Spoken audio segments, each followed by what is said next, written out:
Hello, everybody. Welcome back to the channel. This is The Late Show, and I'm your host, Young Brando, live from Los Angeles. It's a beautiful night again, and I'm rolling up the sleeves for some watch talk. I hope you guys are ready.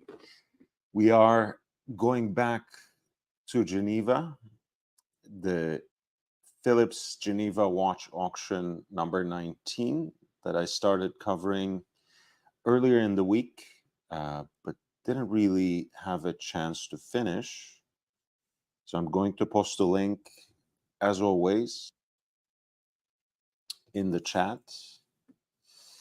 so you can browse it at your own pace. And if you would like me to pay particular attention to any of the pieces, if you want me to shine a light on them, feel free to send in the lot numbers with a super chat, and I'll be more than happy to dive right in with as much historical and horological detail as I can muster. Yesterday, I was starting up with lot number 20 when my friend St. Peter jumped on, and we had a beautiful heart-to-heart discussion that was only in part about watches. So let's pick it up from the same point and see how far that gets us, where that gets us. We're looking at a classic, a discontinued classic.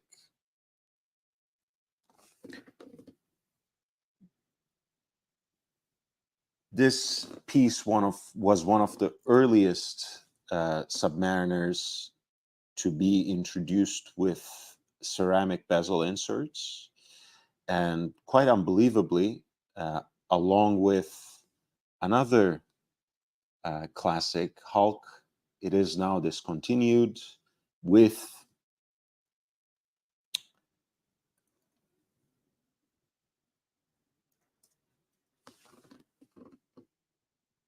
the new lineup, strictly when the Submariner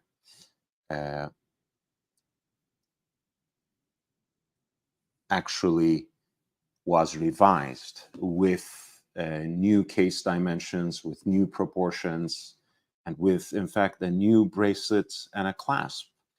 And a lot of you keep commenting on this and how Submariner has really taken a back seat in the professional lineup. And I feel, or at least I keep hearing through certain channels, that's not particularly to Rolex's liking, but they only have themselves to blame, right? When you have these kinds of distinctive examples that you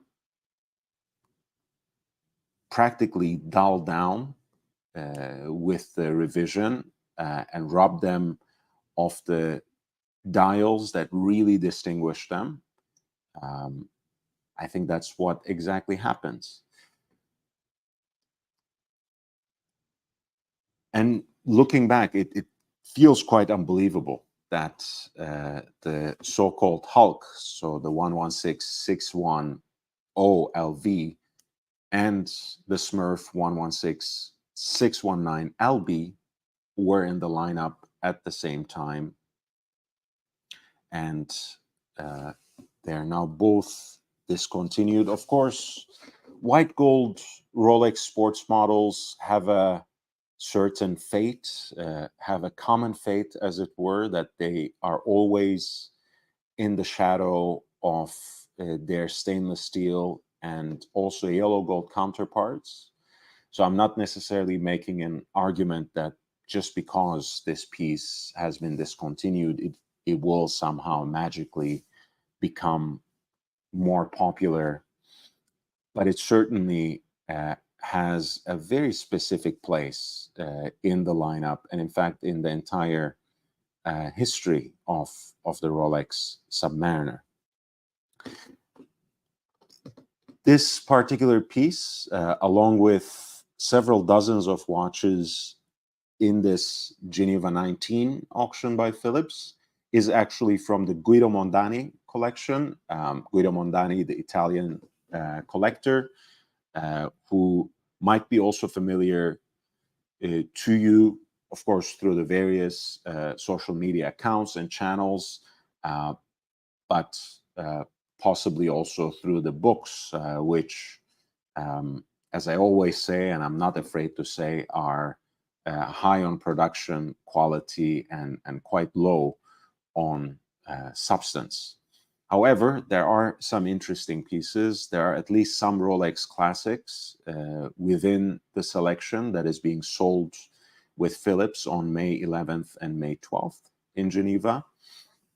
And this happens to be one of those pieces. It is actually basically brand new in box, still stickered, apparently. Lot number 20 arrives as a full set. And it is also apparently it comes with an example of a Guido Mondani book as well. I don't know if that is actually a typo or some, if they got their lines crossed there, because it says it is accompanied by a copy of the Rolex GMT Master Story by Guido Mondani Editore. However, of course, this is a Submariner. This is a dive watch by Rolex. And the launch essay also notes that the present watch was published in Rolex Submariner, Sea Dweller et Deep Sea by Guido Mondani Editore, pages 250-51. So that's something I'm sure that you can square up by the auctioneers, who can be contacted through here specifically. Alexandre Kotby is actually a wonderful guy. I'm sure he can be reached directly and would love to answer your questions as well. And there's also Tiffany To right here, whose contact information is given there. And I'm highlighting that also simply, as a general point of information, as I always mention, that I cover the auctions with the specific purpose of educating my audience on both the best examples and the worst examples and everything else that lies in between. And I think there is no substitute for your own educational process, for your own educated eye, for the depth of your own knowledge. And in the absence of that, perhaps some guidance by an expert, by a consultant who can, in fact, examine these watches for you, ideally in person, ideally through the previews that these auction houses provide, and report back to you. Obviously, I am such a person, although your own knowledgeable collector friend might be just as good. I doubt it, just putting it out there.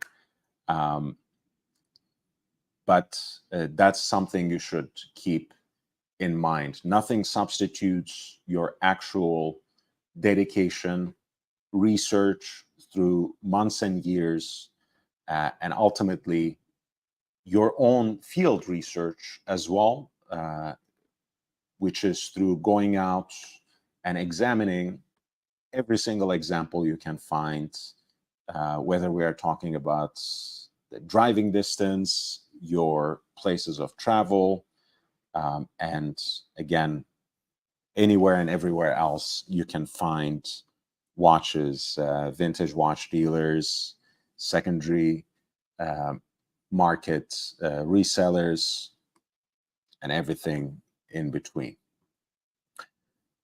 That being said, this is lot number 20 from Phillips Geneva auction number 19.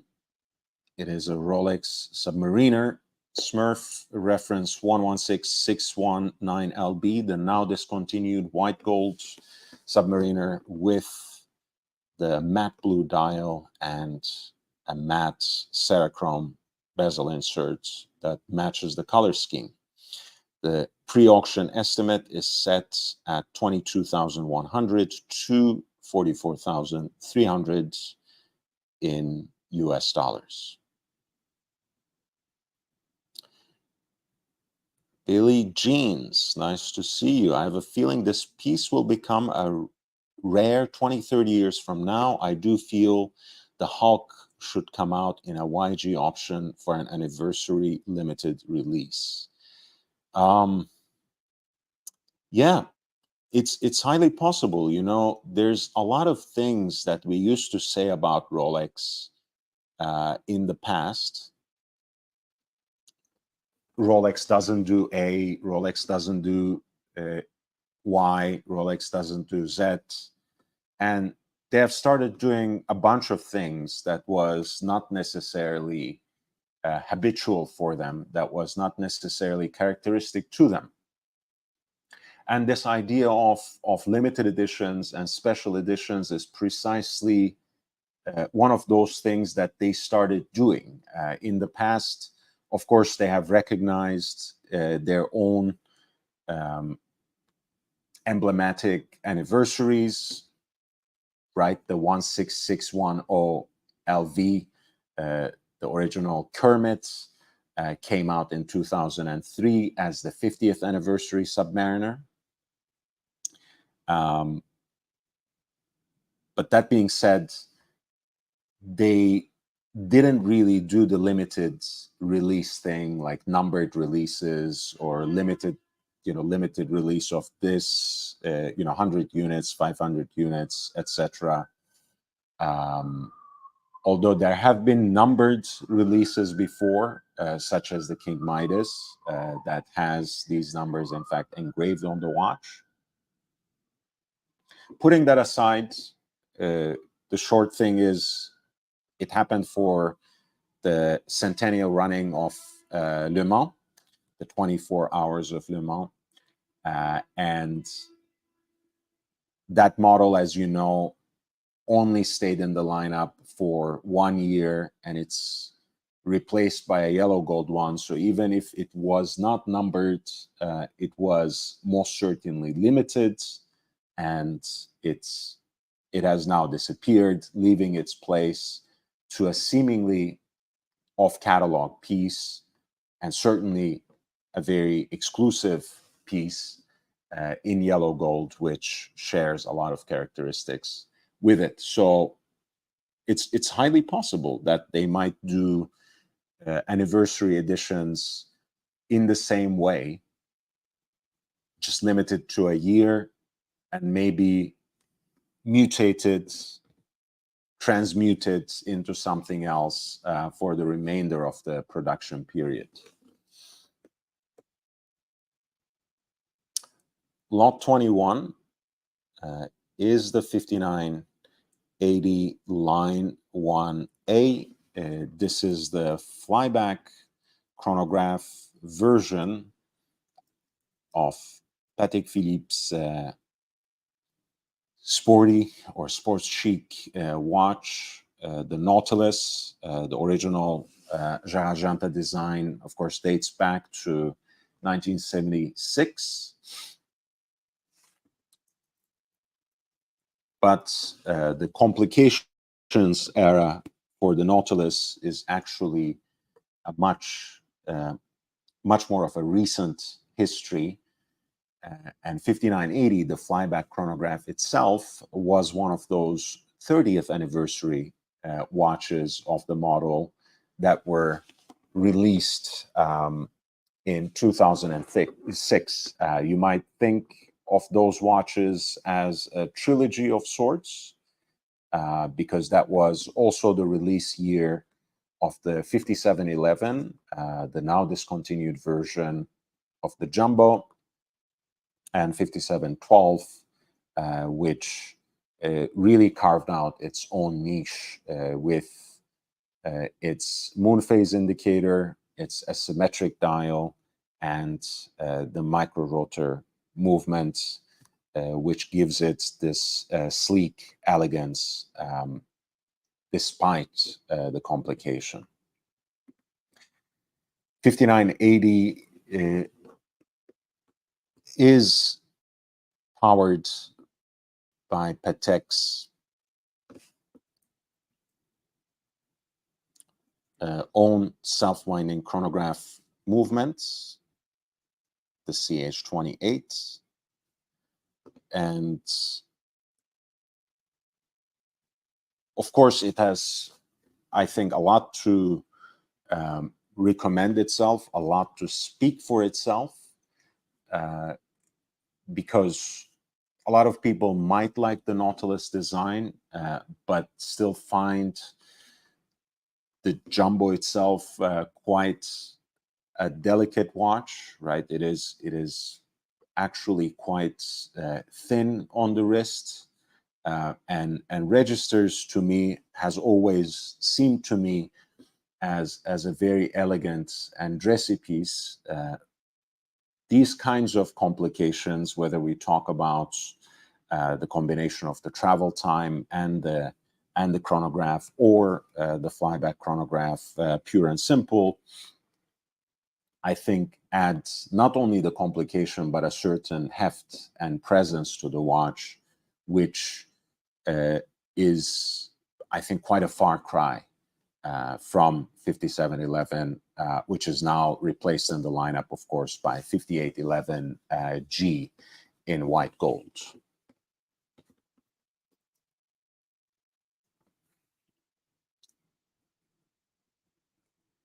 Incidentally, the 5980 now is replaced also by a white gold version, which is offered on this, to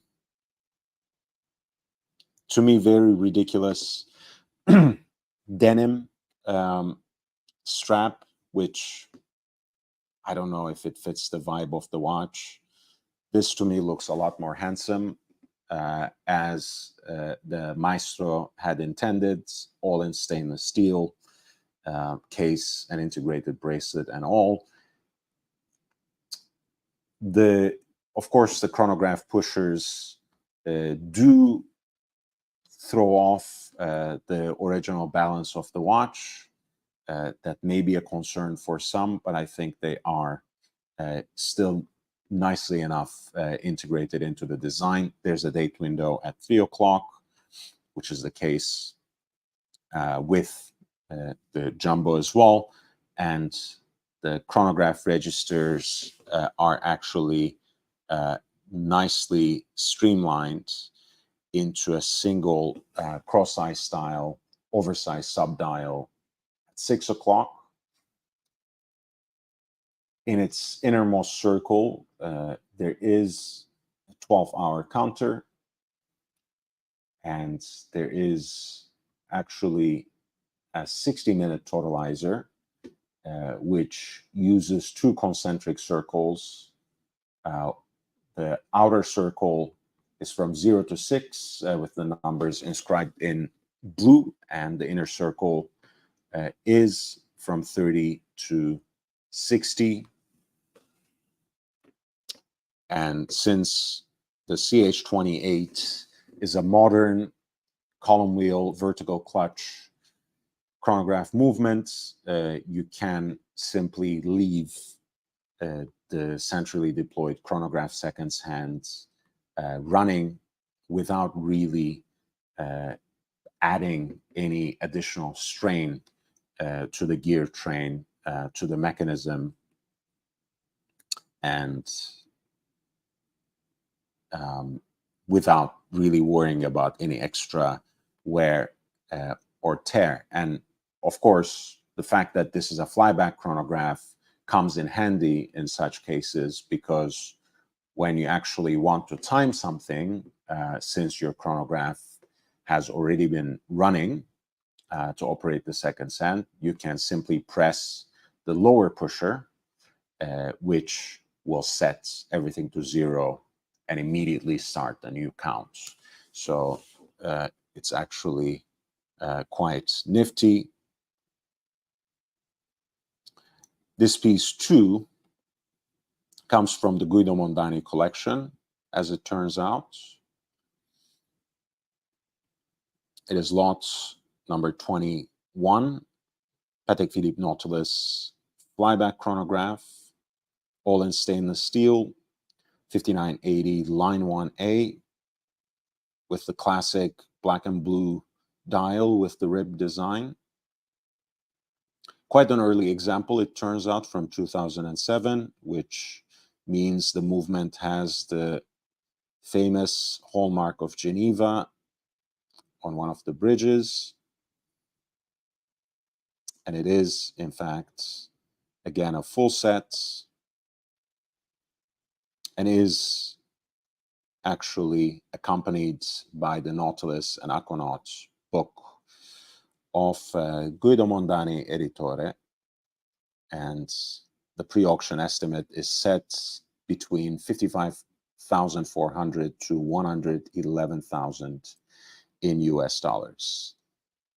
Tarek, what's up? Got a late night ahead of me. Happy to see a stream tonight. Hey, nice to see you, man. I'm happy you chose me. 521 Taipei, congratulations on your Royal Oak. I watched your unboxing video this morning. Just a great watch and a presentation box. Yes, sir. There we go. There we go. Just to make sure that I emphasize that again, because I don't want to mislead anyone. That was actually a presentation box that I got some time back as really a placeholder, because I just love the style of those boxes. For the time period, the most appropriate box for my watch, which actually came loose, naked, as one says, like, no documents, no box of any sort, would be the leather, the green leather version of that octagonal box that does actually, again, represent the watch, including the octagonal bezel, which has the hexagonal bolts. The actual oak boxes were first introduced with the Jubilee models. I can actually give you a quick idea of that because I posted on this on Instagram relatively recently,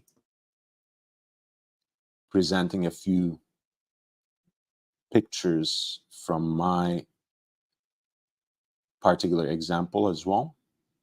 So let me send the link to that, and feel free to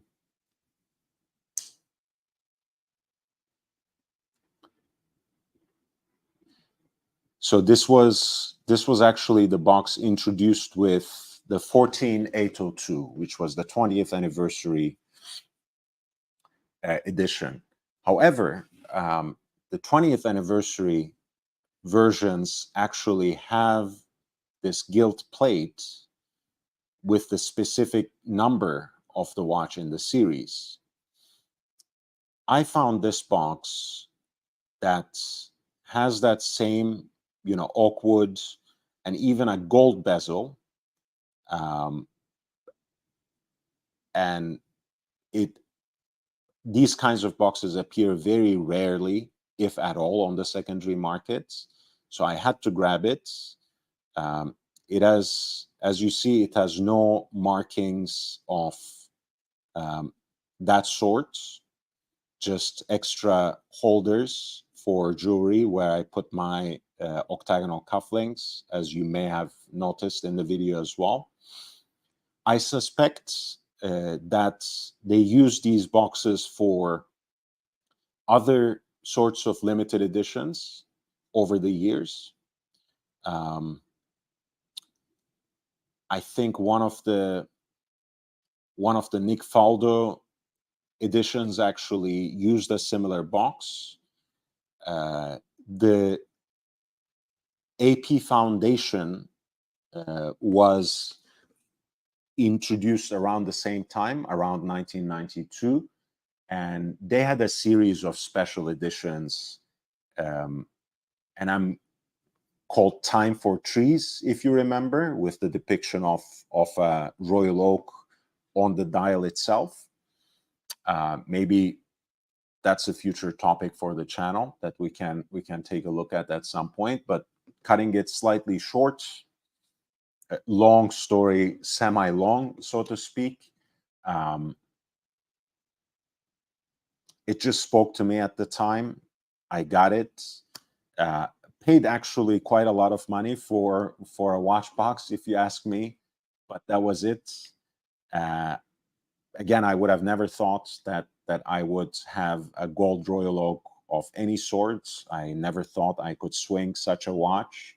It was just childish or youthful dream, but here we are, and it kind of fits. So that's it. That's the story.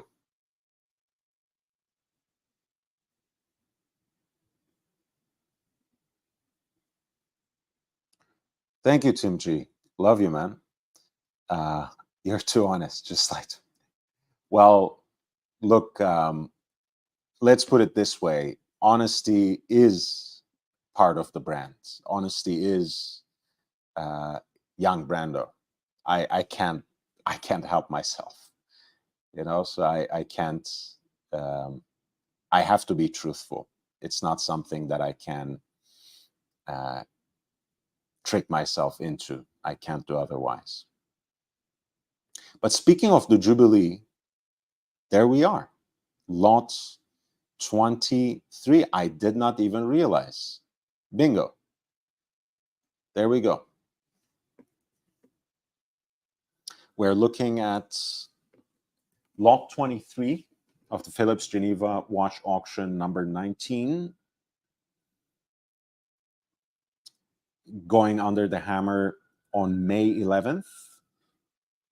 This is one of the 1,000 examples in stainless steel produced for the revival of the storied jumbo with the reference 14802. And as you can see, this particular example has the certificate of origin, the certificate of exclusivity, the emblematic wooden presentation box that is also numbered, and the outer packaging that goes with it. This is a really special edition, in my opinion. If you don't mind the premium, and if you, for whatever reason, I know there are such people, like my friend Jake Brooks, for example, prefer the placement of the AP logo at 12 o'clock. It might even speak to you more than the original jumbo and its later recreations. And the 14802 was also the first Royal Oak Jumbo to be fitted with an exhibition case back. So you actually get a very nice look of the caliber 2121, derived from the Jaeger-LeCoultre caliber 920, ultra thin, self-winding movement with a full rotor. And it has this gorgeous, partially open-worked, oscillating weight that actually interpolates aspects of the octagonal bezel as well as the other contours of that octagonal shape, with a 21 carats supplemental weight attached to it as well.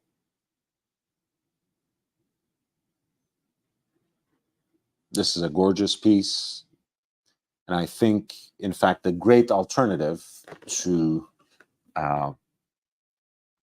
for someone who is looking for a 15202 or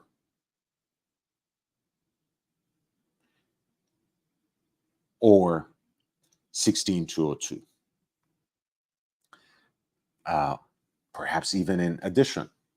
This is lot number 23 for an AP Royal Oak Jubilee, a reference 14802 stainless steel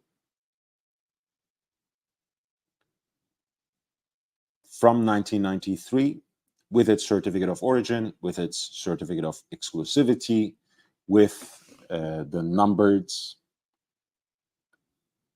and original presentation box, as well as the outer box,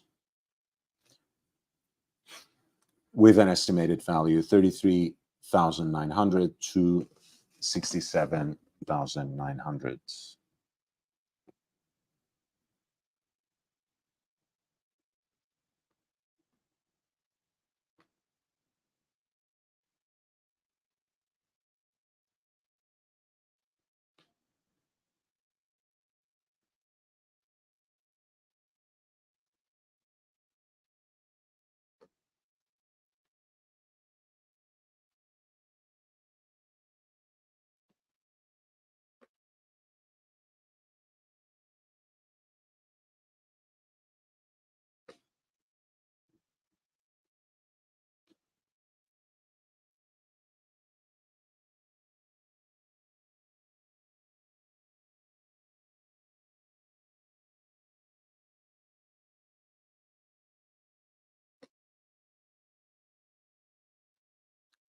I'm sorry, I needed to write this message.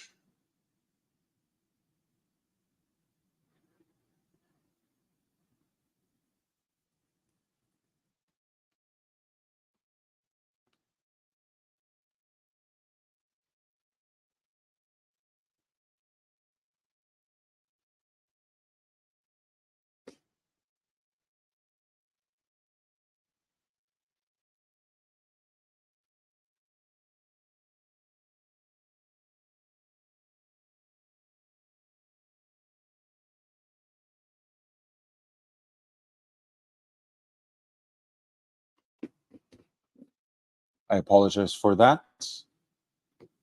We are back to the regularly scheduled programming.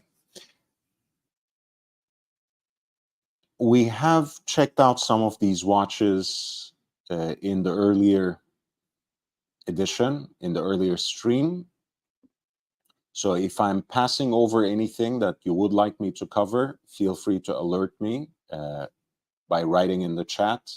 Ideally with a super chat, give me the lot number and I will be more than happy to dive back in. We are looking at lot 22, which is another piece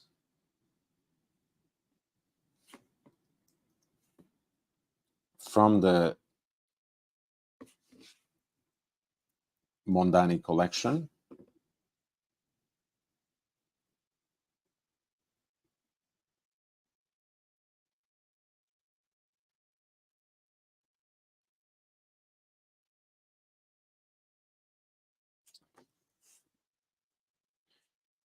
I think I may have talked about this on the first stream, but at any rate, let me just go through it.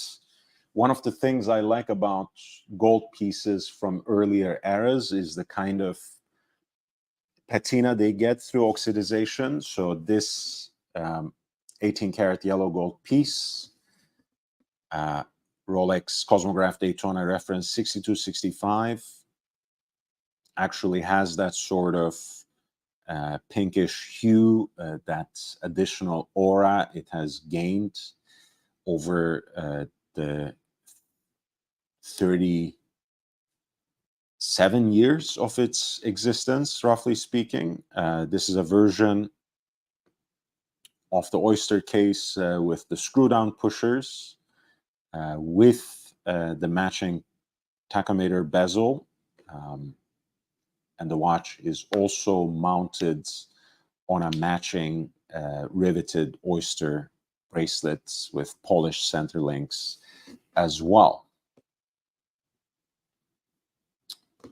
As you can see on this picture, where the watch is presented on its original warranty papers, it comes with an additional dial, which is a black service dial, kind of reversing the color scheme there, with champagne tinted chronograph registers, whereas the original dial has that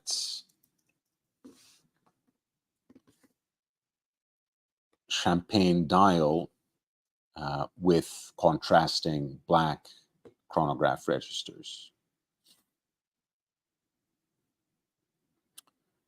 As mentioned, the piece comes with the original warranty papers that are dated to October 21st, 1989.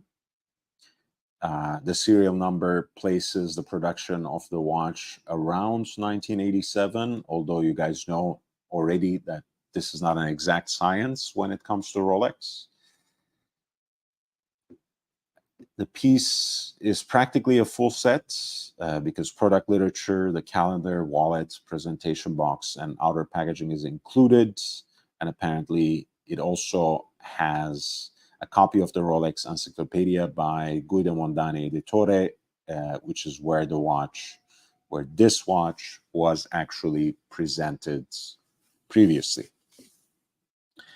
Phillips sets the pre-auction estimates for lot number 22 for the Rolex Daytona 6265 in 18 karat yellow gold,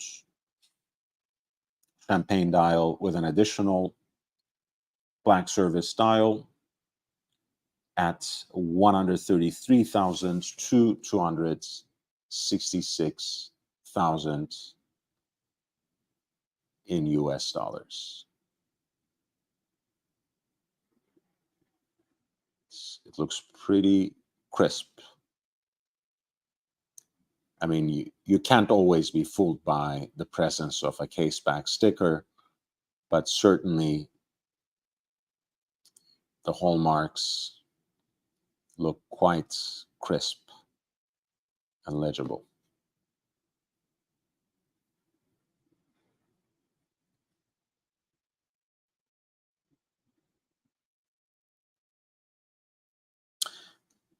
If you hit the like button, I would really appreciate it. Thank you in either case for your support and presence. You guys know that this channel exclusively depends on the kind support of its audience. So for you to be here, for you to spread the word and share the link, really helps me grow the channel, really helps me expand the community that comes together around passion for and knowledge of wristwatches, and anything else that you might give in support of the channel is, of course, always appreciated and always poured back right into the channel for more quality content and in larger quantity as well. Lot number 35 is one of my favorite vintage watches of all time. It is a pink on pink Patek Philippe reference 130. Reference 130 was the first serially produced chronograph by Patek Philippe.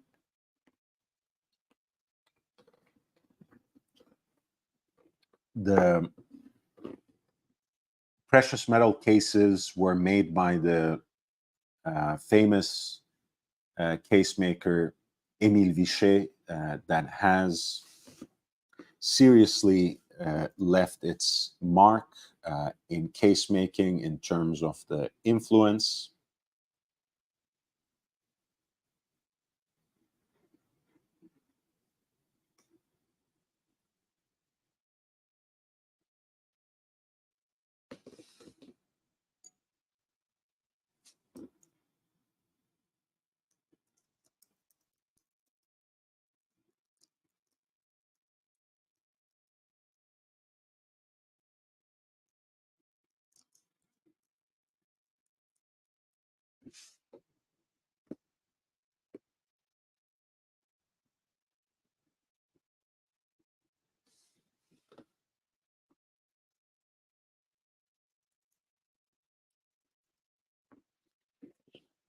And you might actually recognize that work, perhaps most distinctly, from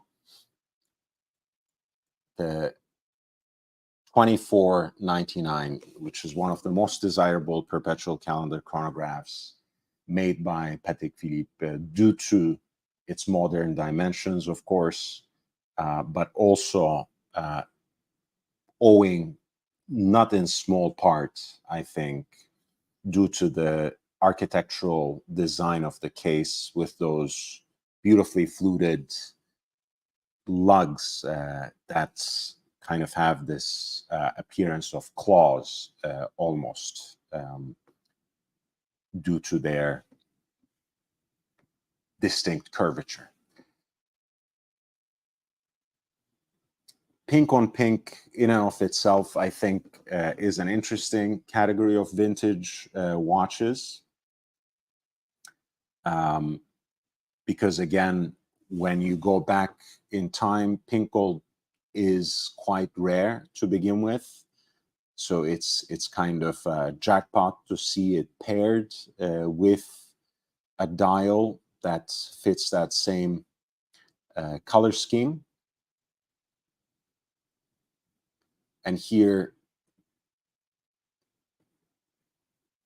you have a piece from 1941, interestingly, a signal year for Patek Philippe, of course, with the release of its serially produced perpetual calendars and perpetual calendar chronographs in 1526 and 1518.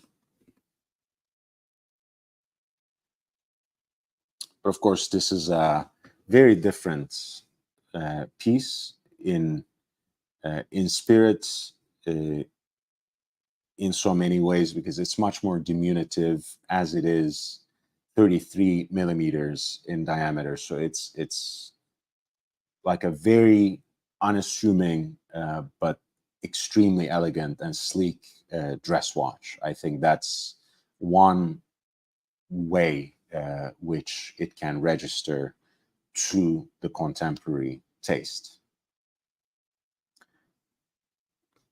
This particular example actually comes with an archival extract from Patek Philippe, and its pre-auction estimate is set between 33,900 and 67,900. There it is, presented on that archival extract.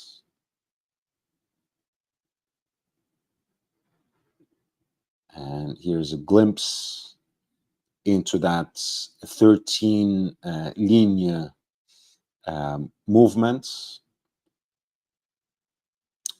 which uses the Valjoux caliber 13 base. And as you had seen in these pictures, the dial has very nice applied baton markers that are complemented by Roman numerals at 12 o'clock and 6 o'clock. And the chronograph hands, the indicator for the minutes at 3 o'clock, as well as the centrally deployed seconds hand, chronograph seconds hand, are thermally treated, heat blued, as one also says, whereas of course the rest of the dial fixture matches the warm pink gold tones of the case. That was lot number 35 for a Patek Philippe chronograph 130 pink on pink.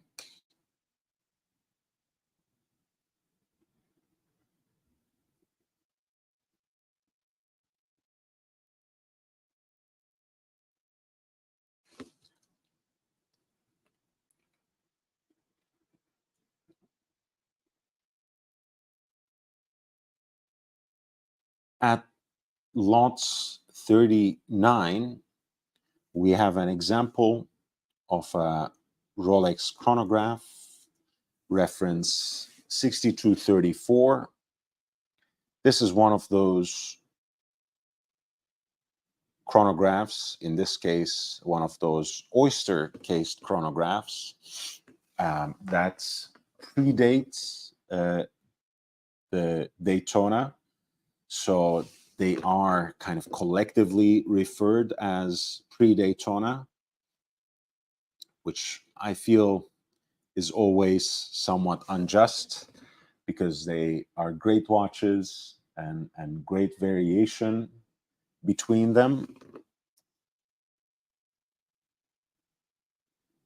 This particular example has a 36 millimeter stainless steel case. It has a multimeter scale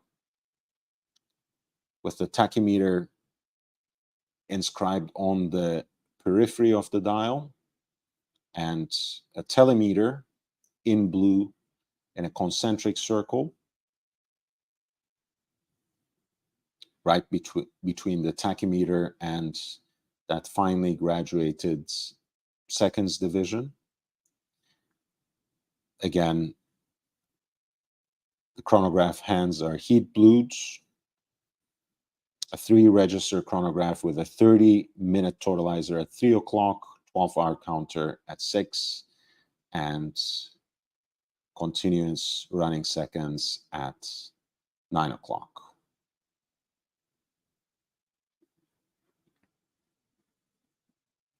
Alpha hands for hour and minutes, inlaid with luminous material and luminous pips behind those arrow-shaped hour markers as well.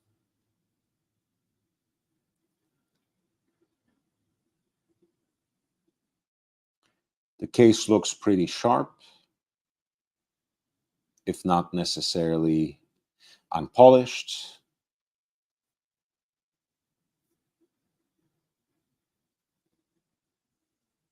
And again, the serial number between the lugs also seems nicely inscribed and still legible. That is lot 39 for Rolex Oyster chronograph reference number 6234 in stainless steel, 36 millimeters of diameter from the late 50s. The estimated value of the watch is somewhere in the region between 22,600 to 45,200 in US dollars.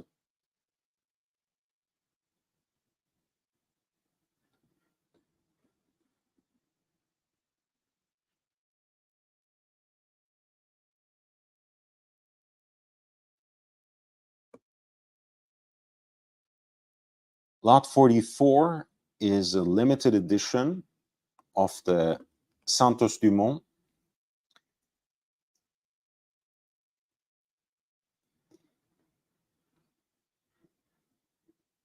In its extra large version.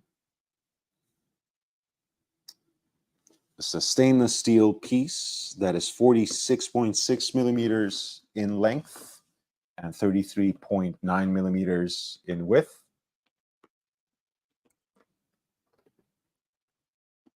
Made in 50 examples for the Dubai Watch Club,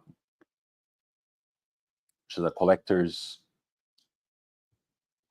club based in the United Arab Emirates, of course. Salmon dial with burgundy colored Eastern Arabic numerals, powered by the 430 MC, which allows the watch to be extra thin.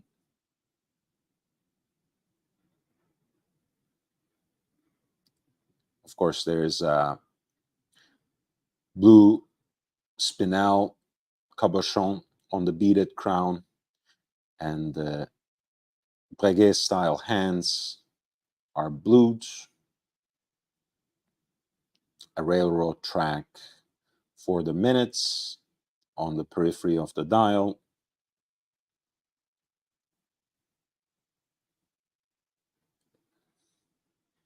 A nice enough piece that actually arrives as seemingly a full set with a certificate of origin. It is numbered on the back as well. As you can see, this is number 11 out of 50. And the presentation box itself has that special stamp. It is a red Cartier box, but it is marked DWC, standing, of course, for Dubai Watch Club. That was lot 44 for a Cartier Santos Dumont, reference 4305, a limited edition version of the extra large in stainless steel with a salmon dial and burgundy Eastern Arabic numerals, and an estimated value between 11,300 to 22,600.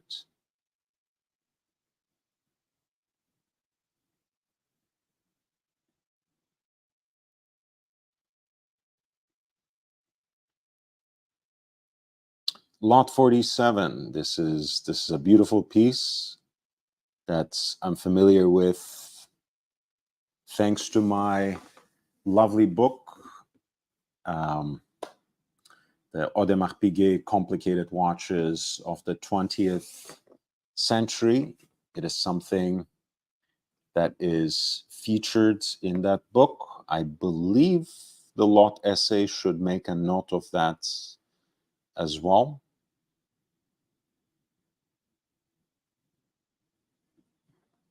It does apparently, of this reference 5514, which is a complete calendar, also called a triple calendar or a triple date, with a moon phase indicator. Only 22 were apparently made in the 3 different shades of gold, and only 6 of them have been accounted for. Of course, what makes this piece quite important historically, beyond its specific case shape and the very limited number, is the fact that AP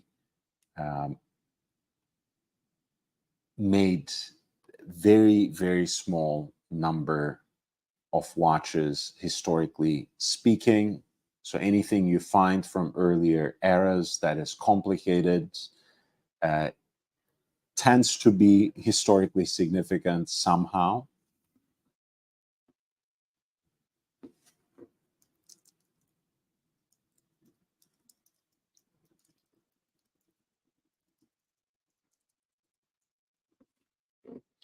I mean, just to put it in perspective,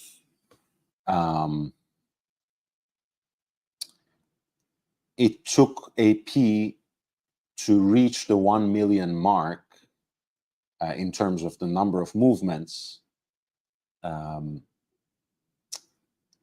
later than 2017. And the actual production, as opposed to the number of movements numbered, I should say, perhaps, was more so around 800,000 units. So imagine AP produced that number of watches in 142 years of their existence, where Rolex makes that and more in 1 year. This is a square-cased watch with the distinctively stylized teardrop lugs. Arabic numerals are complemented by the two subdials at 9 and 3 for the day of the week and the months specifically. Pointer date at 12 o'clock and a moon phase indicator at 6.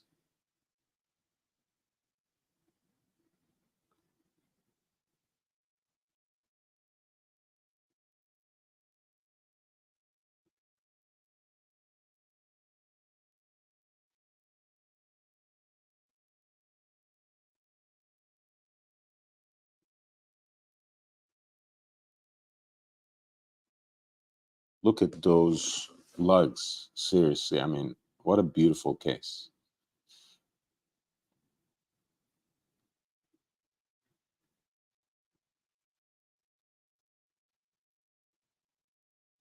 And beautifully preserved too, as you can see from this hallmark right here. Of course, as I was mentioning, it is oxidized, but that just comes with the territory, and I think it's one of those things that make such a vintage gold watch even more beautiful. The crystal itself is very nicely beveled, as you can see from this angle as well. Here's a shot of the watch from a certain distance in its full glory.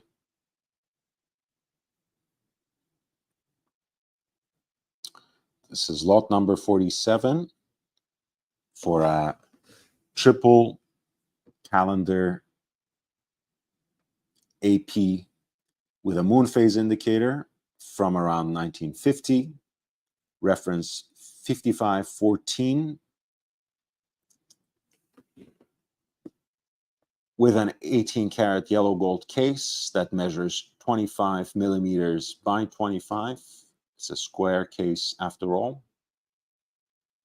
And the piece has an estimated value between 56,600 to 113,000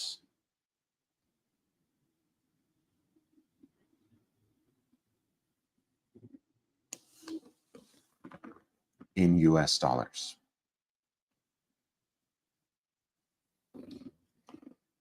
I was thinking that the professor might drop by soon to talk about new releases, so that's why I sometimes look at my phone to see if he messaged me or not, and he just might.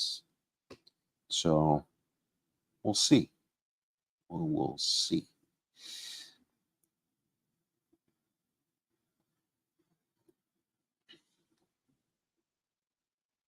Lot 48 is a piece that might have some historical significance. I mean, in a way, it already does. It always does. Because the watch is an example of the Patek Philippe 2526, which is the first self-winding Patek Philippe reference. Of course, the first automatic Calatrava as well. It made its debut in 1953, and Patek has been toiling practically for more than 2 decades until Rolex's patent on their perpetual movements, on their self-winding movement with a full rotor was to expire, and they had shirked what they considered to be halfway or half-baked solutions at the time, such as a bumper caliber or a micro-rotor movement, and waited it out and took the time to actually perfect their caliber 12-600 AT, which is by all standards a very great example of a chronometric movement that has withstood the test of time. Bezels, thank you for this generous contribution, for this beautiful sticker. Guys, Basil has just established a channel of his own.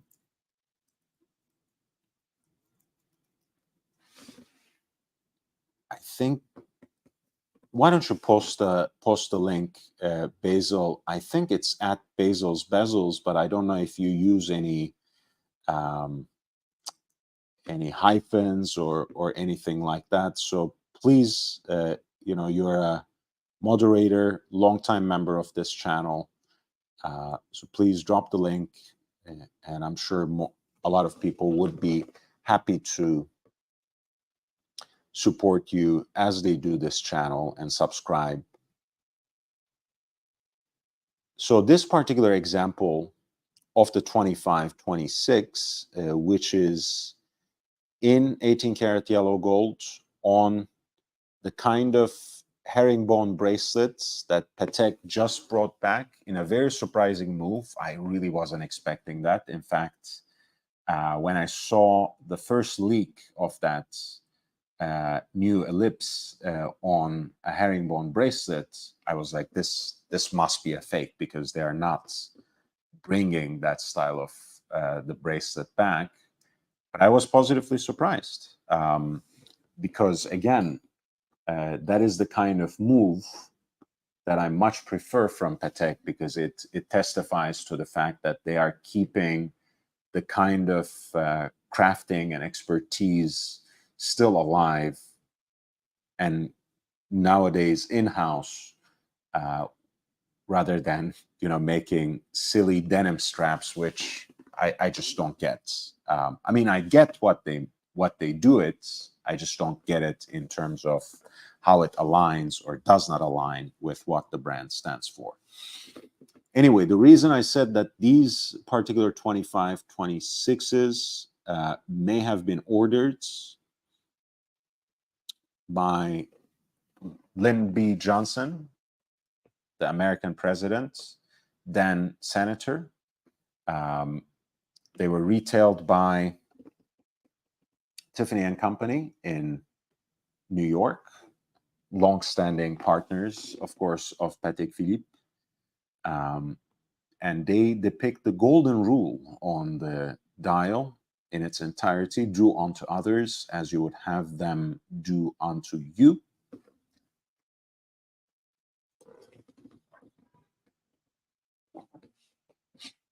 And it has been said that LBJ offered bought a bunch of these pieces and then offered them as gifts. Not sure if there's a paper trail or any other kind of certificate or confirmation, either from Tiffany and Company or Patek Philippe. I'm not sure, but this is the story. And the reason I'm raising at least a small question mark is the lot essay itself puts it in this way: in-depth research, discovered that these dials were most likely all ordered by the then US Senator and future President Lyndon B. Johnson in the 1950s, probably in two different batches to be gifted to friends and advisors. So that is their caveat I wanted to share. This is lot number 48. In either case, a beautiful version of the Patek Philippe Calatrava, the first self-winding reference of 2526 on a matching 18 karat gold herringbone style bracelet. The reason they have a shot for this is because these are the kinds of inventory numbers that would be scribbled on the back of the lug in those eras at Tiffany's. Here's a detail on the buckle, on the clasp of that herringbone style bracelet. which incidentally looks like that double P on the crown. Look at that dial. Wow, my God. You know, the Dauphine hands, the multifaceted bullet-shaped or obus-shaped applied markers for the hours, and of course seconds on a subdial. And this is that gorgeous looking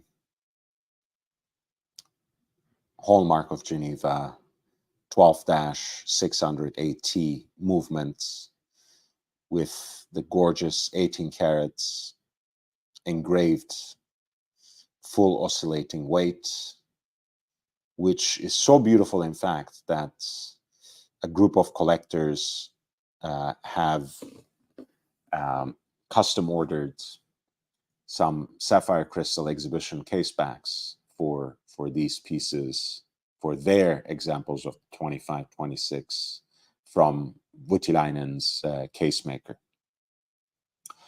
This is lot 48 again, with an estimated value between 55,300 to 111,000 in US dollars.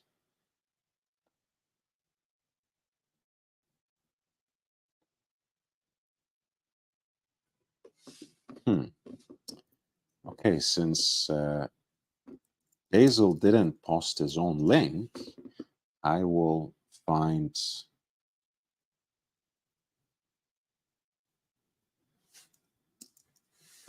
his channel and post the link for him, because I love the guy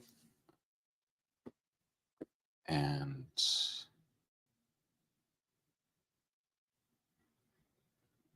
want to support him as he has always supported me.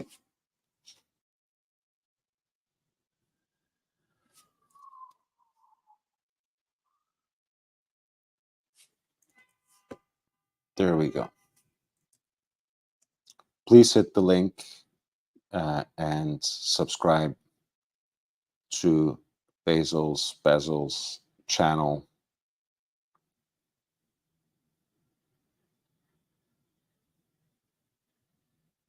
And again, if I'm passing over any piece that you would have liked me to cover, feel free to ping me with a super chat. Maybe you want me to look at a few different lots.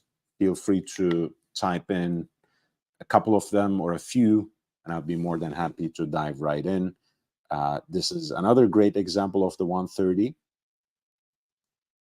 and this time in stainless steel, that gentleman's chronograph that we were talking about earlier at lot 35, which was a pink on pink version. This has a stainless steel case and a two-tone sector style dial with a tachymeter inscribed on the periphery of that dial, and a beautiful set of leaf-shaped hands.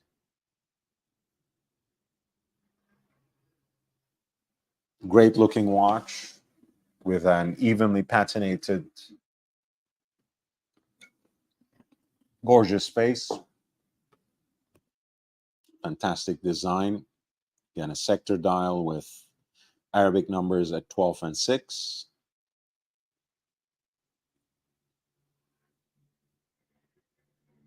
Marked Fab Suisse, which probably means that this watch was retailed in France.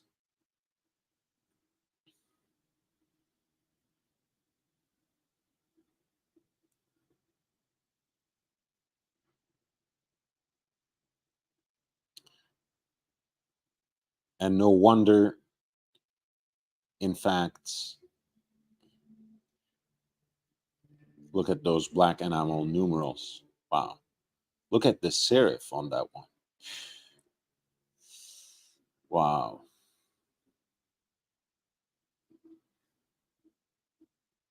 And here's the extract, the Patek Philippe extract from the archives that attests to the date of manufacture in 1937, with the watch being sold on August 9th, 1938. Lot 53 for a Patek Philippe chronograph in stainless steel, reference 130, with a two-tone sector dial and an estimated value of 226,000 to 452,000 in US dollars.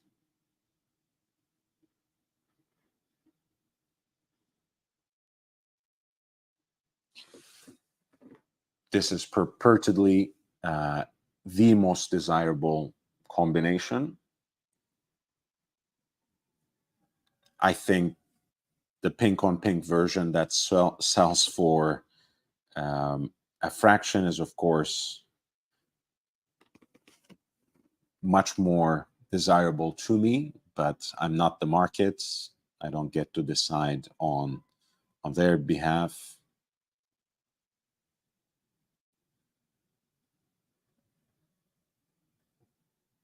So take it with a grain of salt.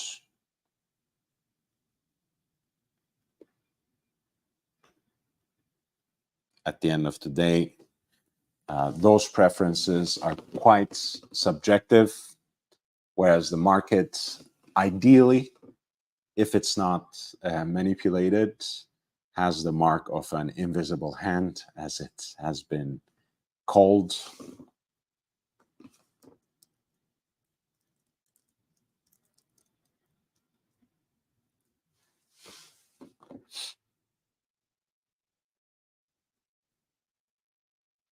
But that was lot 53.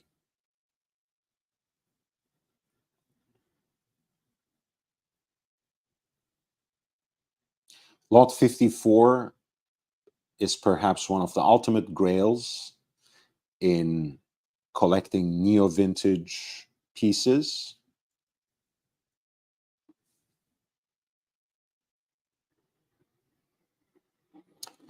A dream complicated Patek Philippe watch, which combines everything that the already quite desirable 3970 has, with the split seconds function on the chronograph. The 5004 has a 36 millimeter case, but with the added complication, as well as that additional protrusion of the split seconds pusher on that crown, it has a very different presence on the wrist compared to a 3970, which has the same diameter, of course. Beautiful case design with those fluted lugs. Here, a pink gold case is combined with a black dial, applied Arabic numerals, which give the watch kind of a somewhat sporty je ne sais quoi. Of course, above the signature, you have the two wickets for the day of the week and the month. A pointer date surrounds the aperture for the moonphase indicator at 6 o'clock. At 3 o'clock, you have a 30-minute totalizer, which encircles the leap year indicator and the continuous running seconds. At 9 o'clock are complemented by a 24-hour indicator, which, of course, serves as your day-night indicator as well for the ease of corrections. day, night, and the leap year indicators. And of course, splaying out there, both centrally deployed, are the two chronograph hands, the chronograph seconds and the split seconds, of which function is operated by that additional pusher integrated onto the crown.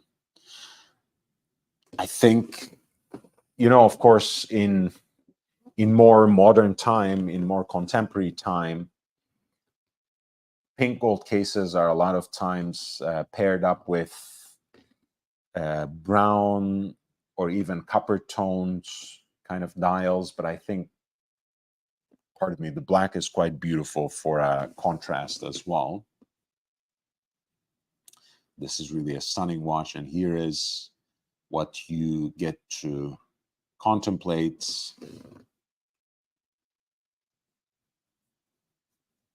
through the sapphire crystal.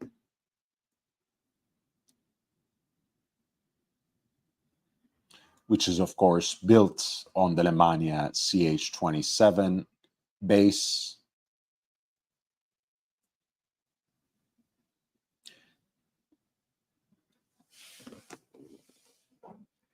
Finished, assembled, and regulated according to the standards of Patek Philippe. This movement, of course, carries the hallmark of Geneva. And another signature of Patek Philippe, which is this cap with a polished screw that sits itself in a mirror polished countersink. It's on the column wheel, of course. The case is in a very nice condition, as you can glean from the hallmarks.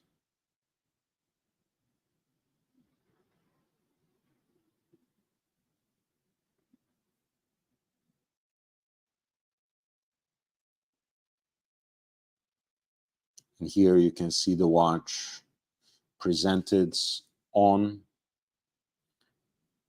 its certificate of origin.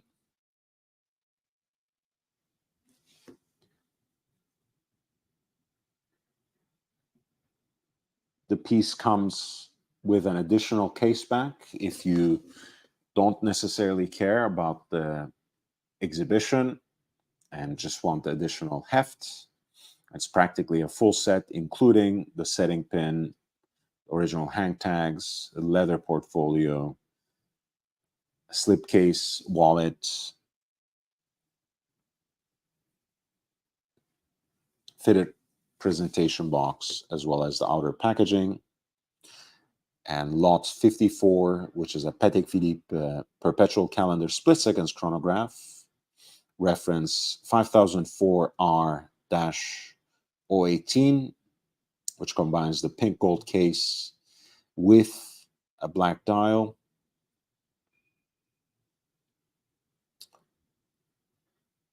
The value is set somewhere between 170,000 to 339,000 in US dollars for lot 54.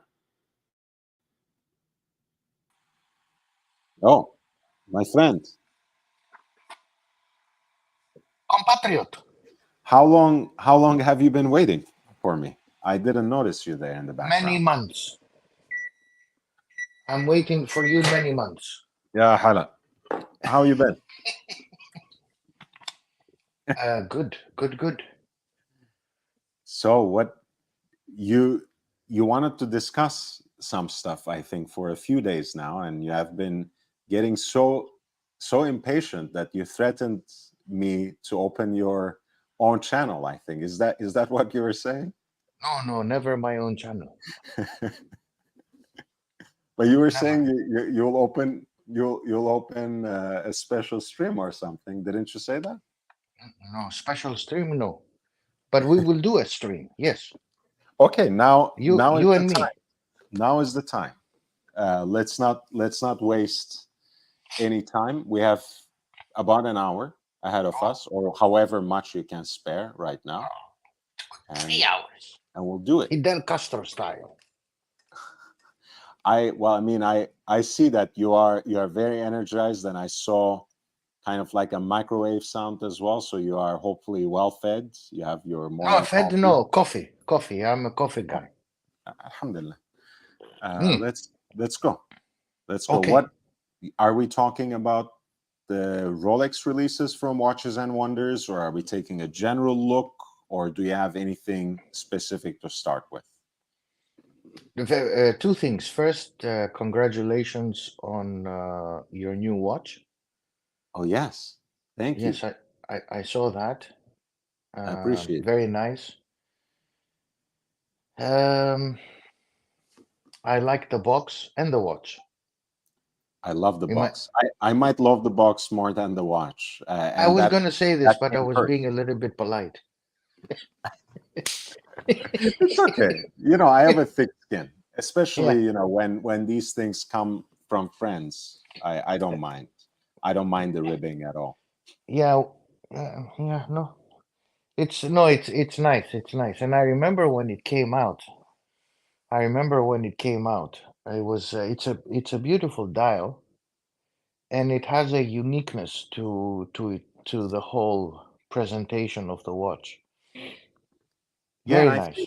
I think it's also kind of it's like a counterpoint in a way, because the military dial is supposed to be utilitarian, and of course,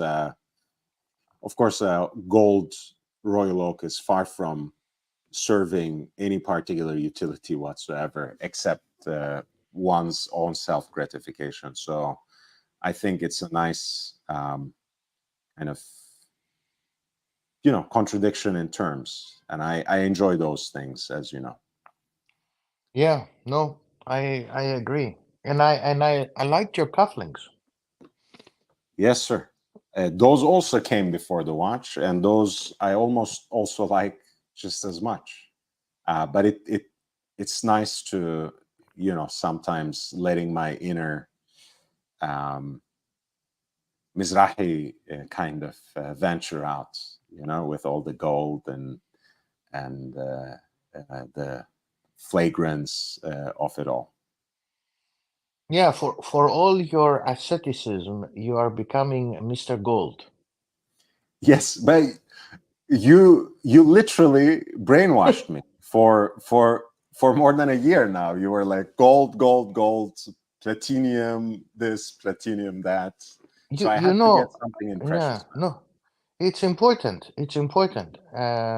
First of all, to brainwash your friends, but secondly, it's important to go that route. As I told you, my own personal journey, Yes, sir. journey of pain and thinking about life in general.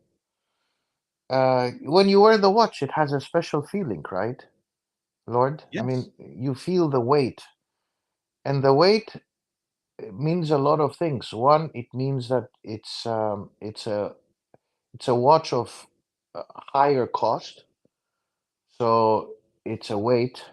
It's a weight on your finances. It's a weight on your shoulders. That's right. Yes.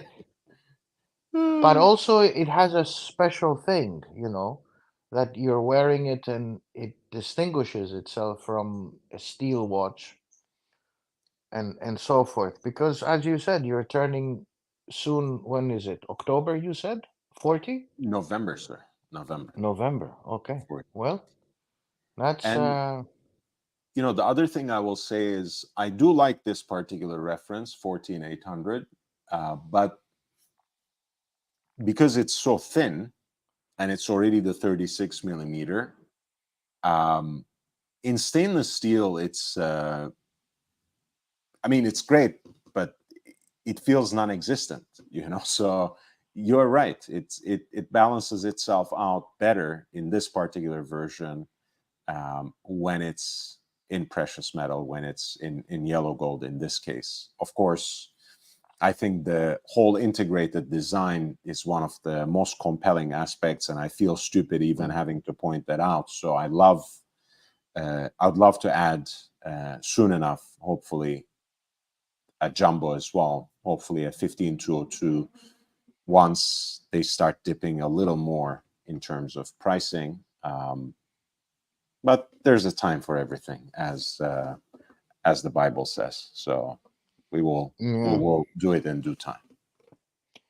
No, it's good, and you're in trend because this is the trend of our times. Yes, the Precious, industry sold it to us. That's it. yes. Remember, I said it 2, 3 years ago. No, That's maybe it. 2 years ago. Um, that Rolex is going to shift and put full attention on the GMT line. Hmm. And then I said, they're also putting a lot of attention on the precious metal line or lines. And this is what they're doing. This is where the industry is shifting. Yes, sir. Um, I mean, look at the platinum version of the Rolex, the 1908. They Yes. had the gold, as if they're not making good returns on the watch. Now they put out the platinum, and platinum, as you know, although it's a very hard metal to work with, its price is, you know, um, 2 times less than, or 50% less than the price of gold in today's terms, 950 per troy ounce versus 2000, nearly 400 in terms of gold. So they're making a bundle when it comes to precious metal, and within that environment, platinum. Speaking of which, so now that we talked, for example, about, or now that you started talking about the perpetual 1908 in platinum, with that fish scale dial, of course, in ice blue, as Rolex preserves that particular, pardon me, that particular dial, that particular color to its platinum watches. What do you think? Of all the new releases, is that something that you were impressed by? Is that something that interests you at all? I like how people, first of all, a general comment is how people say about the 1908, how our minds have shifted in terms of price, cost, and all of that. I hear a lot of people saying, and everybody, is a copy paste now, little barbaran. They have become parrots, one copying the other. There is no innovation, no creativity. So everybody says about the 1908, oh, platinum, nice dial. Well, it's a nice watch, okay? Don't you With don't you think, by the way, for all those people who are crying about the lack of originality in the new releases, they have never had an original thought in their entire life? Don't you think that's ironic? Absolutely, I It's so completely funny agree. to me that, like, again, I'm not gonna cape for Rolex, as one says in the street language, but you know we know that the industry's releases in trade fairs, for the most part, are humdrum. There's not much that is genuinely exciting about it. But I get so tired by all this stupid commentary about, like, it's underwhelming, and adjust your expectations. It's not supposed to be fireworks all the time. Exactly. I completely agree. And on this, I would say that, people say, oh, this was not a wow release, or in general, Rolex didn't have wow releases, and so forth. And when it comes to the 1908, they say, well, a beautiful watch or nice watch, nice dial, whatever. But the I'm thing, I'm just like, I'm really conflicted about the whole line. I wouldn't be the first to say that the Cellini overall never really spoke to me personally. I agree. Me too. Once every so often you would have an interesting release, but nothing that really made me want to go out and even experience it, much less buy it. And this one, I'm even more conflicted in a way because I like the sleek elegance. I like the fact that it's a very thin watch. Um, but it's I feel like Rolex is using this line to sneak the silicon hairsprings into the lineup, which is something that is really fraught for me. In as a fan of mechanical watches, I'm still not entirely on board with silicon hairsprings, even though they are, I'm sure, much easier to produce, much more, um, also, I think, uh, easier to assemble as well, which, you can do it with the Breguet without the Breguet over coil. And obviously, they are amagnetic. So they have all these properties that can benefit the producer and the wearer, but they are not metal. And they stray away from standards set from the time of the pocket watches, which we can still service and put together, and they still work, and they don't, they can be fine-tuned in traditional ways. They can be set with chronometric precision. A lot of these things we just can't do, at least not as yet, with silicon air springs. And also, I think when they shatter, they shatter, right? So it's not, I don't know, I'm just not altogether convinced by it. And I'm afraid that Rolex is going to use it all over the place, like many other brands, soon enough. I'm sure I'm just exaggerating the situation, but that's my take. Mm, yeah. So, so let me continue and say that.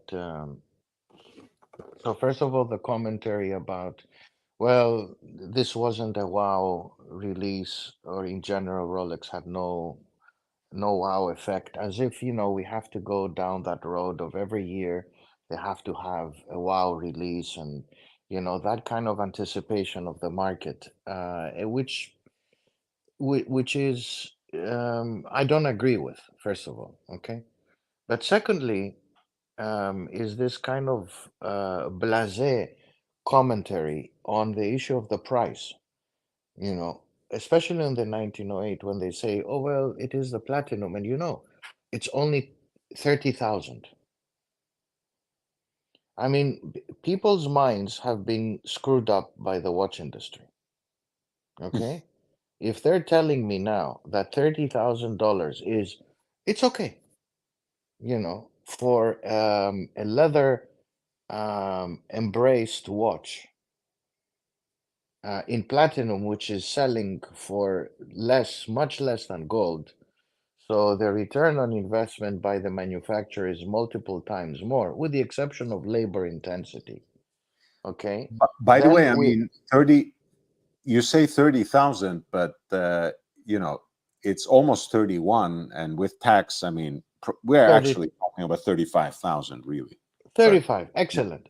But I heard a lot of people saying, well, it's only 30,000, only. or in only. And in the UK, they say, and it's very well priced, Nice. 25,000 pounds.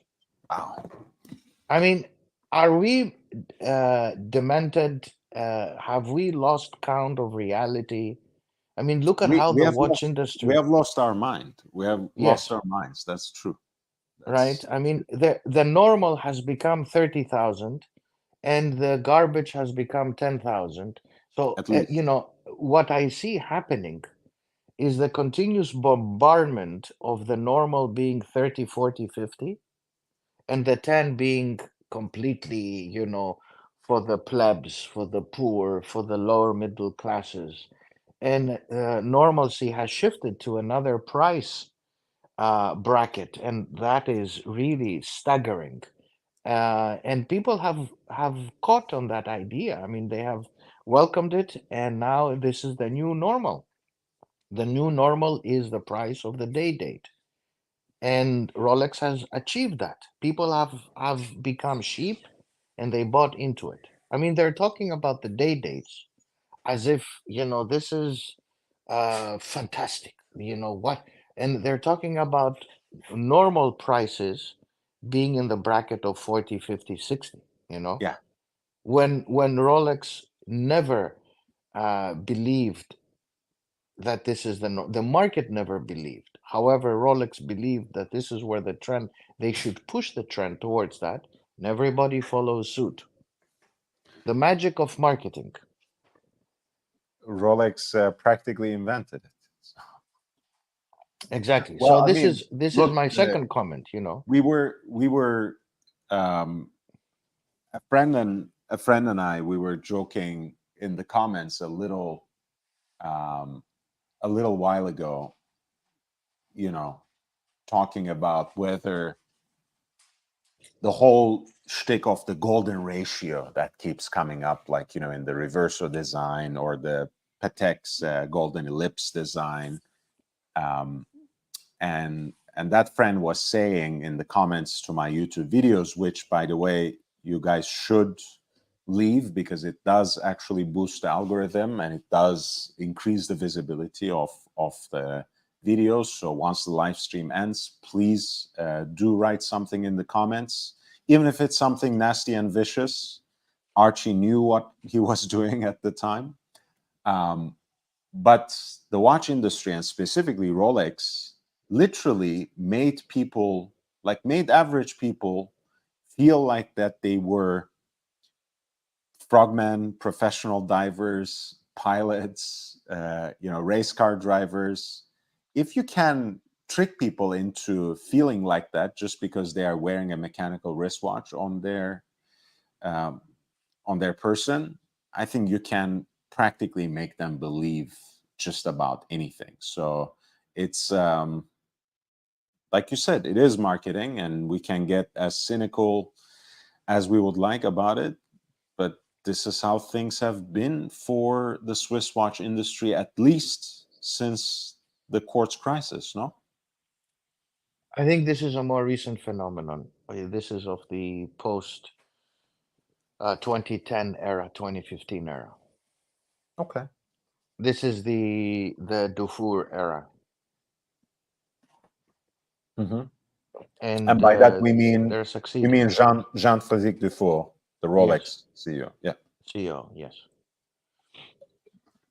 and as you're showcasing, nice piece and all of that, and Yeah, that's a but this beautiful this dial. yeah, it's look, no doubt, Rolex will produce beautiful dials. If there is anything they do the dials well, especially for the day dates. That they have done since you and I know the 70s quite well, and now they're pushing for more and more ingenuity and presentation and so forth. But the masses, the mass market is following suit, right? And this is the beauty of marketing, right? So Ooh, that's the sorry, sec. sorry for a quick Yeah, stop right here. Jake Brooks, 1999. Thank you for this generous contribution. thank He you. says, pardon me, I got the AP Cactus Jack accessories today. Congratulations. They have made you wait, what, almost 6 months for just the accessories? Imagine how much people suffer in the so-called wait lists to get an allocation from Audemars Piguet. Um, No, but JB, yes, please do drop by when you can, if not necessarily tonight, maybe tomorrow night, maybe next week, so you can show off what you got to us. Because um, of course, I wear pretty often the shirt that you gifted me, for which I'm extremely grateful. But yeah, they the made me PP. wait 16 weeks. That's, oh my God, that's literally almost what I guessed. 4 full months. Wow. Mm. For accessories. Yeah, just Yeah. just a few different pieces. Yeah, we don't reveal it right away, but Okay. it's from those from that collection, from that collaboration AP did with the rapper Travis Scott. Oh, Um, is he but alive? This please- guy, Hmm? the rapper, is he alive? Uh, thank God. Yeah. Yes. Ah, he's okay. He's alive. Yeah. Okay, because sometimes they disappear. Mm. No, he's a true artist, still at the peak of his game, as they say. Okay. But please continue. So we said, right, the platinum is in full swing. The diversion towards precious metal pieces is fast afoot, and it's pretty successful, as you identified. And I think from that perspective, it shouldn't surprise at all that most pieces that they released were not only in precious metal and extremely exclusive, but also gem sets and with special dials and everything else, and not only new colors but also stone dials, and so forth. That's right. That's right. And they will continue on this trend. No surprise. No surprise on, I like how people said, oh, they put diamonds on the bezel. Yeah, okay. Fantastic. I'm not even sure if diamonds is a good investment anymore, because if you look at the price of diamonds over the last few years, it has been going down rather than up. So had you invested 20, 30, 40 years ago in diamonds, the price of that is not necessarily a secure investment, especially with the advent of industrial diamonds. Diamond market has been shattered in many respects, but that's a different subject. I'm just too Yeah. analytical for the minds of the average, right? So too much talk. Well, I mean, But diamonds. I don't think anyone ever bought a gem set watch as an investment, but I've seen more foolish people. So you're right.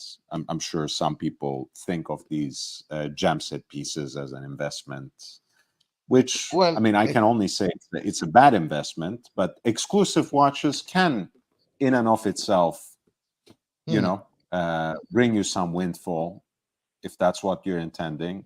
But this is never something we advocate on this channel, of course. yeah, windfall in terms of companions, women, men. Um, I mean, I think that's much more doubtful than Really? future flippage. Ah, Yeah, flippage, forget it. You will lose on the money that you invested. I I never do because I never invest in those pieces or any watches ever. But you're right. Which goes to the interesting commentary of Mr. Dufour concerning what is an investment, what is a watch.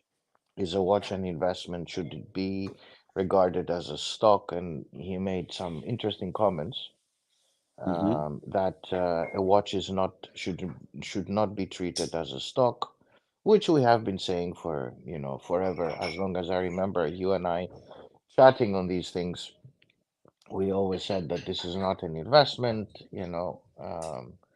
and so forth. Yeah, So he went it, out and said it. it's like JFD is listening to Young Brando Watches and Style channel. Mm, He might be part of the audience, Professor. I think we may have said the same sentence. I don't like yeah. when people compare watches with stocks. We make products, not investments. Yes. I No, mean, to be he honest, I does, was happy he made this comment after but so he many does. times mentioning this. Can I also say something though? I think he also contradicts himself to a certain extent because um, so these are two question and answers back to back that again somewhat contradicts that statement. Watches are not stocks, don't treat them as investments. So, Mr. Dufour, you have been working in the watch industry for 30 years. How's the industry doing at the moment? 2024 will be a challenging year. It marks the end of a phase in which all manufacturers have been doing well. In good times, production tends to be too high, which is, again, by the way, as a footnote, I have to remind the audience that this is something that you have been also banging the drum about, saying like, Rolex will not raise production in a willy-nilly way just because the demand is high at the minute. So this is essentially what Dufour confirms in these statements. When markets weaken, as is the case now, retailers come under pressure to cut prices. This is extremely problematic because discounts damage emotional products like ours. And here is when he contradicts himself, the idea that watches are not an investment. Does this affect all brands equally? And he says there are brands that are very established and very powerful. Their names stand out from the crowd and are always in the minds of consumers. These brands are still doing well. You can also see this from the fact that the resale value of these watches does not decrease. So we will have our cake and eat it too, Professor. So we'll say with one hand that watches are not investments. With the other lobe of our brain, we will also say that, hey, our watches are emotionally valuable and powerful because their prices don't decrease on the secondary market. What do you think about that? Um, so often enough, contradictions are made when you have in your trend of thought an inserted concept or a concept that is not generated by your own thinking, right? Mm-hmm. So I would say the first idea that a watch is not a stock is something that has been discussed inside the company for some time, and people have been telling um, both Dufour and others, given their experiences from the market, that the watch is not a stock. And I think this was a kind of a general statement to push back on the industry. The industry is not an index for the stock market or Mm-hmm. representing a value, an asset treated like a stock, right? Unfortunately, now days, 90% of the collectors or even people who buy watches who um, perceive the watch as an item of investment do buy it on the principle of this is good, huh? um, so there was an internal push to mention something to that effect, that the watch is not a stock. At the same time, because there is connectivity between the watch industry and the gray market, the secondary market, it becomes important in the language of the watch industry to mention, the connectivity between the two. And we have spoken about that, meaning Yeah. that they're interconnected, the gray market or the secondhand market with the prime market And also, by the way, of course, or primary. in Rolex's case, and they're by no means unique in the current situation, of course, they want a slice of the pie, right? That's why they have their own certified pre-owned program now, which, again, one of our deft listeners talk about in the chat. They make products, but Rolex CPO sells over retail, so it's kind of full of shite, Billie Jeans. Yeah, but you're right. You're right to contextualize where his contradictions come from. That's right. That's right. So I think the statement was, it is what it is. Regardless of what the statement says, the market will continue, or a segment of the market will continue to regard many of these brands as an investment. Uh, fortunately or unfortunately, depending where you sit. I keep on saying that you cannot treat it as a stock, because it's not a store really of value. Look at where prices have gone, for the entire industry. I mean, there is no exception, right? Mhm. With certain models being an exception. But having access to these models, you first need to become the Pope and then get access to these watches, right?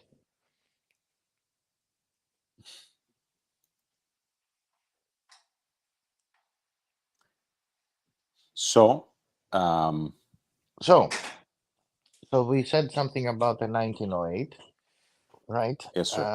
We're done with that. I personally, I don't think the releases were necessarily bad. I think they were fine. I mean, last year there were quite, I think, um, I mean, there is nothing revolutionary with Rolex, okay? But they had more releases that captured the mind of the watch collector or buyer or whatever. They had a new line for the GMT, and they had a completely new line for the Daytona, right? And for the first time in the history of Rolex, they released a new line both for steel as well as precious metal and bitone and so forth. So it was the entire line. Whereas in the past, we do see that when they release a new case, they usually go for precious and then they move down, right? That's so I was not really surprised with many of them. What, of course, I was really surprised, well, I was not surprised, was as I was telling you, and I think I said it in your channel back in November, or if I'm correct, no, it was December, mid-December. I appeared in your show and I said, Hmm. that they will have a new GMT and this will be it. And surprisingly, everybody after that started saying the same thing in this parrot fashion. And I say this only to give you credit that people do listen and watch your channel, right? Maybe this is not representative in the numbers that you might see in terms of subscribers. You don't have 400,000 people, and you might say, but That's okay. I think a lot of people watch you, and a lot of people who take you seriously uh, did listen to the program, and immediately, they started copying and saying, "Oh, this will be the new release." I found it quite interestingly that they started saying this eloquently within 2 to 3 weeks after our discussion. So that's one thing to be said. So I was, I think I was happy to see some of these releases. I was not surprised. I don't think that there was anything wrong with these releases. Where I get it really, where I become upset is, of course, 97% of the predictions that the gray marketeers, as we say, because um, there is collusion between gray marketeers, YouTubers, and the opposite. One feeds the other, and there are predictions of discontinuity.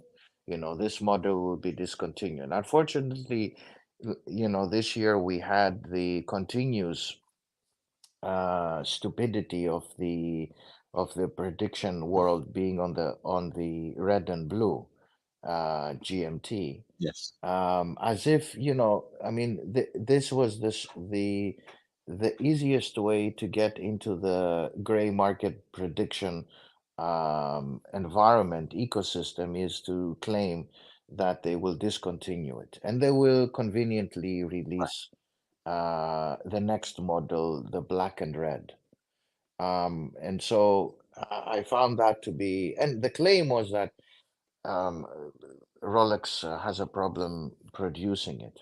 I mean, people are that stupid to believe. that Rolex, which has been producing this model since what, 2018, 2017, I think suddenly, the white gold version came out in 2016. No, okay, 2016, 1 or 2 years. I'm wrong, but how is it possible that an entity like Rolex, which tests many years in advance their products, okay, suddenly they have discovered that they cannot produce this bezel or this bezel. 2014. In fact, I will say one thing, not necessarily in defense of this stupidity, but I don't think you can deny the fact that the so-called Pepsi or Bleu Rouge or whatever the it's BLN, what is it, BLNR, right? BLNR, yeah, and the Uh, other one is BLRO. sorry, BLRO. Yeah, That's it. The BLRO has been extremely inconsistent. I mean, like the colors are absolutely all over the place when you look at models from one year to another, and it can't usually be explained in the way they shift things around. So I think it's not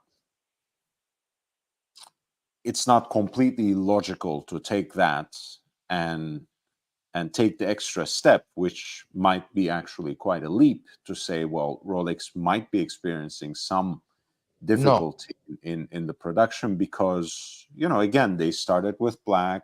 There's a reason they started with only black and nothing too fancy. There's a reason that the next one was black and blue. yeah. um, so I don't know. I mean, Let me obviously, say something feel free about to this. disagree, but it's Yeah, very inconsistent over the years. yeah, no, the coloration is, I would say, intentionally inconsistent, and it has two aspects to it. Hmm. One is there is some variation of the colors because of the chemical inconsistency, Okay. and secondly, there is an imputed inconsistency which is manufactured by the producer. Okay. Hmm. As you've seen, this is not a unique thing to the BLRO. This has happened also with the Submariner, the Sure. green, the different colorations, and so forth. But that does not lead and should not lead to the conclusion that they cannot produce the bezel.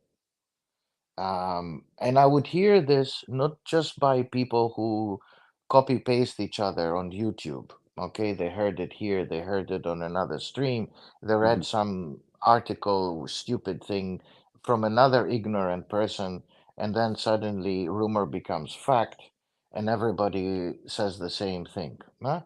Eh, that is the viciousness of nowadays. That the false becomes the fact, and the myth becomes the reality. Hmm? But you also hear this from people who work in authorized dealerships. And I do go to many of them, and they tell me stories. I go in my usual way as being a ignorant shopper who wants to buy a Datejust steel, and then the story begins, with the typical reaction of your journey. We need to discover you. You need to discover us, and you start from the garbage and you move up, right? And it has also been reproduced, unfortunately, by people who work in authorized dealerships. Not too long ago, prior to the announcements, I went to one of them, and this nice lady who couldn't speak very good English, she spoke very good Mandarin, but my Mandarin is inexistent. She said to me with certainty that the red and blue is going to be discontinued, sir, and you cannot be put on the watch journey as your first watch because they will discontinue it. She said it with conviction. And I said, "Oh, wow. Well, what can I get in that case?" And she immediately pushed me to the direction of the BLNR. She did say that, some of the other iterations are also easy, the bitone. Hmm. The full gold, they have one on display. She said, if I'm interested in rose gold or ever rose, and maybe if I'm lucky, I can get the left-handed one. So unfortunately, these kind of stupid remarks, which are misguiding consumers, are not helping. You know, I so think, it's a two-fold system here. yeah, I think it's well, I mean, there are two ways to look at what you described. One, and that's the smarter and more charitable reading, that some of the more shrewd sales associates, um, basically, how can I say this a little bit nicely? They seize on the rumors that are already circulate and repurpose it towards their own ends to manipulate customers. So if you can um, sell to the customer as a reasonably compelling excuse that, oh, I can't give you that watch because it's practically discontinued, they might use it. Two, and I think this is actually, yes, a less charitable but more realistic reading. Um, Most sales associates, as it has been said about many things before, they don't know jack shit about watches, and Oh, for most of sure. them don't know anything about the product they sell either. So they are just as gullible and just as open to manipulation as the average customer. So they might watch a random YouTube video or two and take what is said in that video as gospel, and go ahead with their daily life propagating that as their truth. So none of which would surprise me in the slightest bit. Yeah, yeah. I was very surprised. The same lady, interestingly enough, as clueless as she appeared, she then says to me, "Professor," I said, "can I go for a bigger watch? I want to have a bigger watch. Since you're telling me this beautiful red and blue I cannot have, since they're going to discontinue it." And now, of course, the new Barbaran thing, the new copy paste YouTube fashionable statement is that, oh, they're going to discontinue it next year. Of course. This year If we're not, on. if not next year, the year after, for sure. Yes, yes, and this year they will not produce. The thing is that they're going into a seizure. They're going to stop. The cessation of the production is happening already, and this year they're only going to have one piece or two pieces. And so this is, the advent of the end of the line. I mean, Amazing. people are saying these stupid things. Of course, buyers, I'm not meaning the buyers because they go to an AD and they're fed this stupid thing. But the rumor mill now is that, oh, they're going to discontinue it and they're preparing the market. And in Oh, fact, I went to another AD and I confirmed this. And I said to him, "Hey, what's going on? I want to get this beautiful BLNR, mhm. BLRO, BLNR, yeah." And he said to me, "Well, it's very difficult." I said, "Oh, how come? Why this year is it difficult? Last year, not difficult?" "No, this year we're only maybe getting one. Last year we got two." "Oh, okay," I said. "And what Interesting. what what does that mean?" He said, "Well, they're." what we're hearing is that they're preparing the market for the discontinuation of the line. Wow, I said, this is interesting. It's like they're preparing for the ejaculation of the market. That's a good one. I said to him, really? He said, yes. So we're only getting one piece, and most likely next year they will discontinue it. Wow, I go. So on April 9th, it's like, it's like a religious date they announce and they cut production. I was going to tell him, I was going to teach him something in terms of how actually Rolex produces watches, but I said, let's continue, playing dumb and stupid and whatever. What does a professor know? He doesn't know anything. He reads books. He looks funny. He comes in with his stupid GMT that is old, and he tells us stories. But it's okay. I was Honestly, going to tell him, Professor, I mean, my I've friend. like I can tell you from personal experience.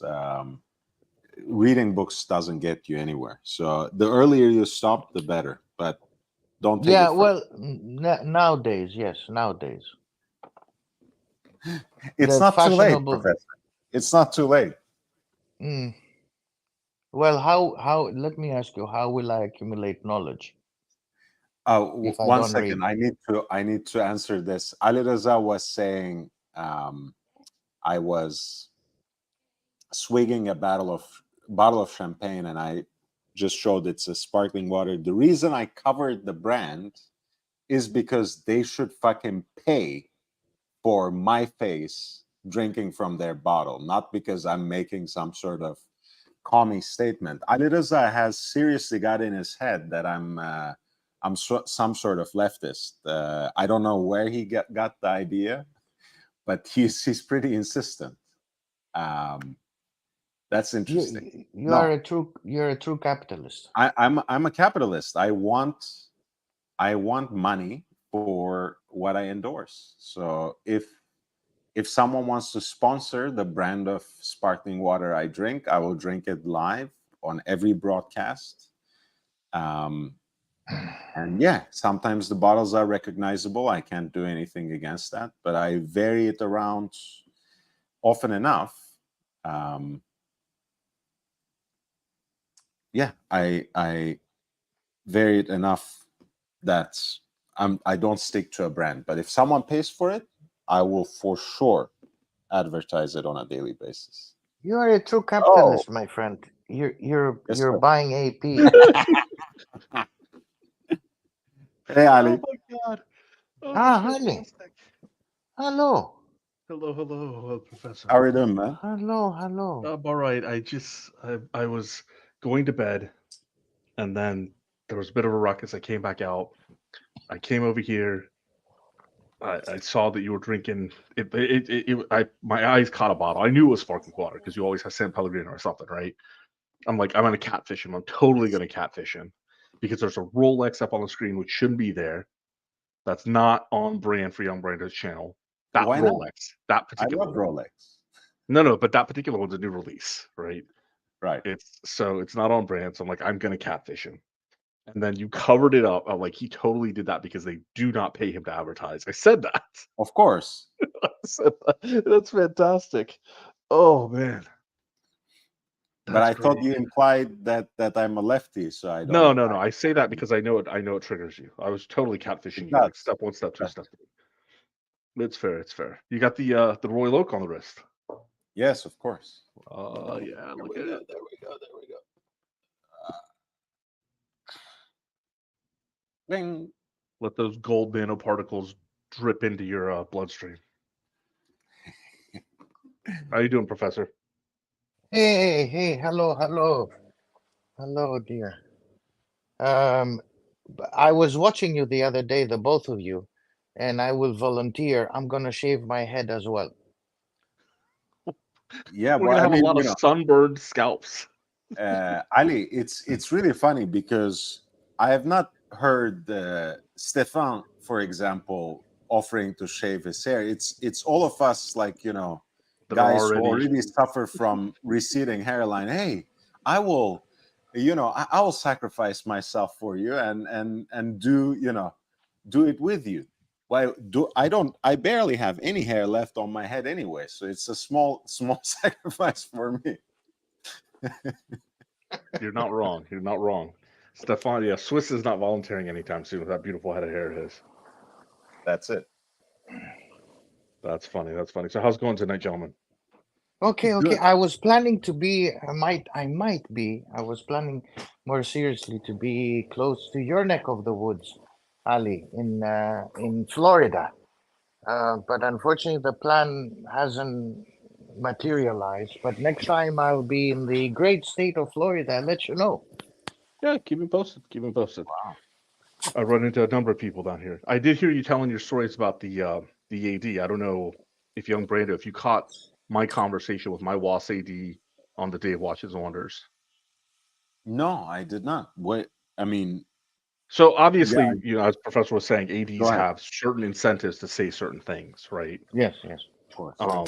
My AD, I've known her for a number of years, and she has never given me reason to doubt what she says. And there were a number of interesting things she says. So she's Watches of Switzerland through one of their affiliated jeweler groups. And a couple interesting things she said. One is that the Tudor Black Bay and the Black Bay 58 are now harder for them to get allocated than the no date sub. That Correct. the Absolutely allocation to those correct. are really tough, and that any theory that Rolex is pushing people to steal sports models at Tudor has to be mistaken, because they're just not able to even come close to getting enough for the demand for Tudor, right?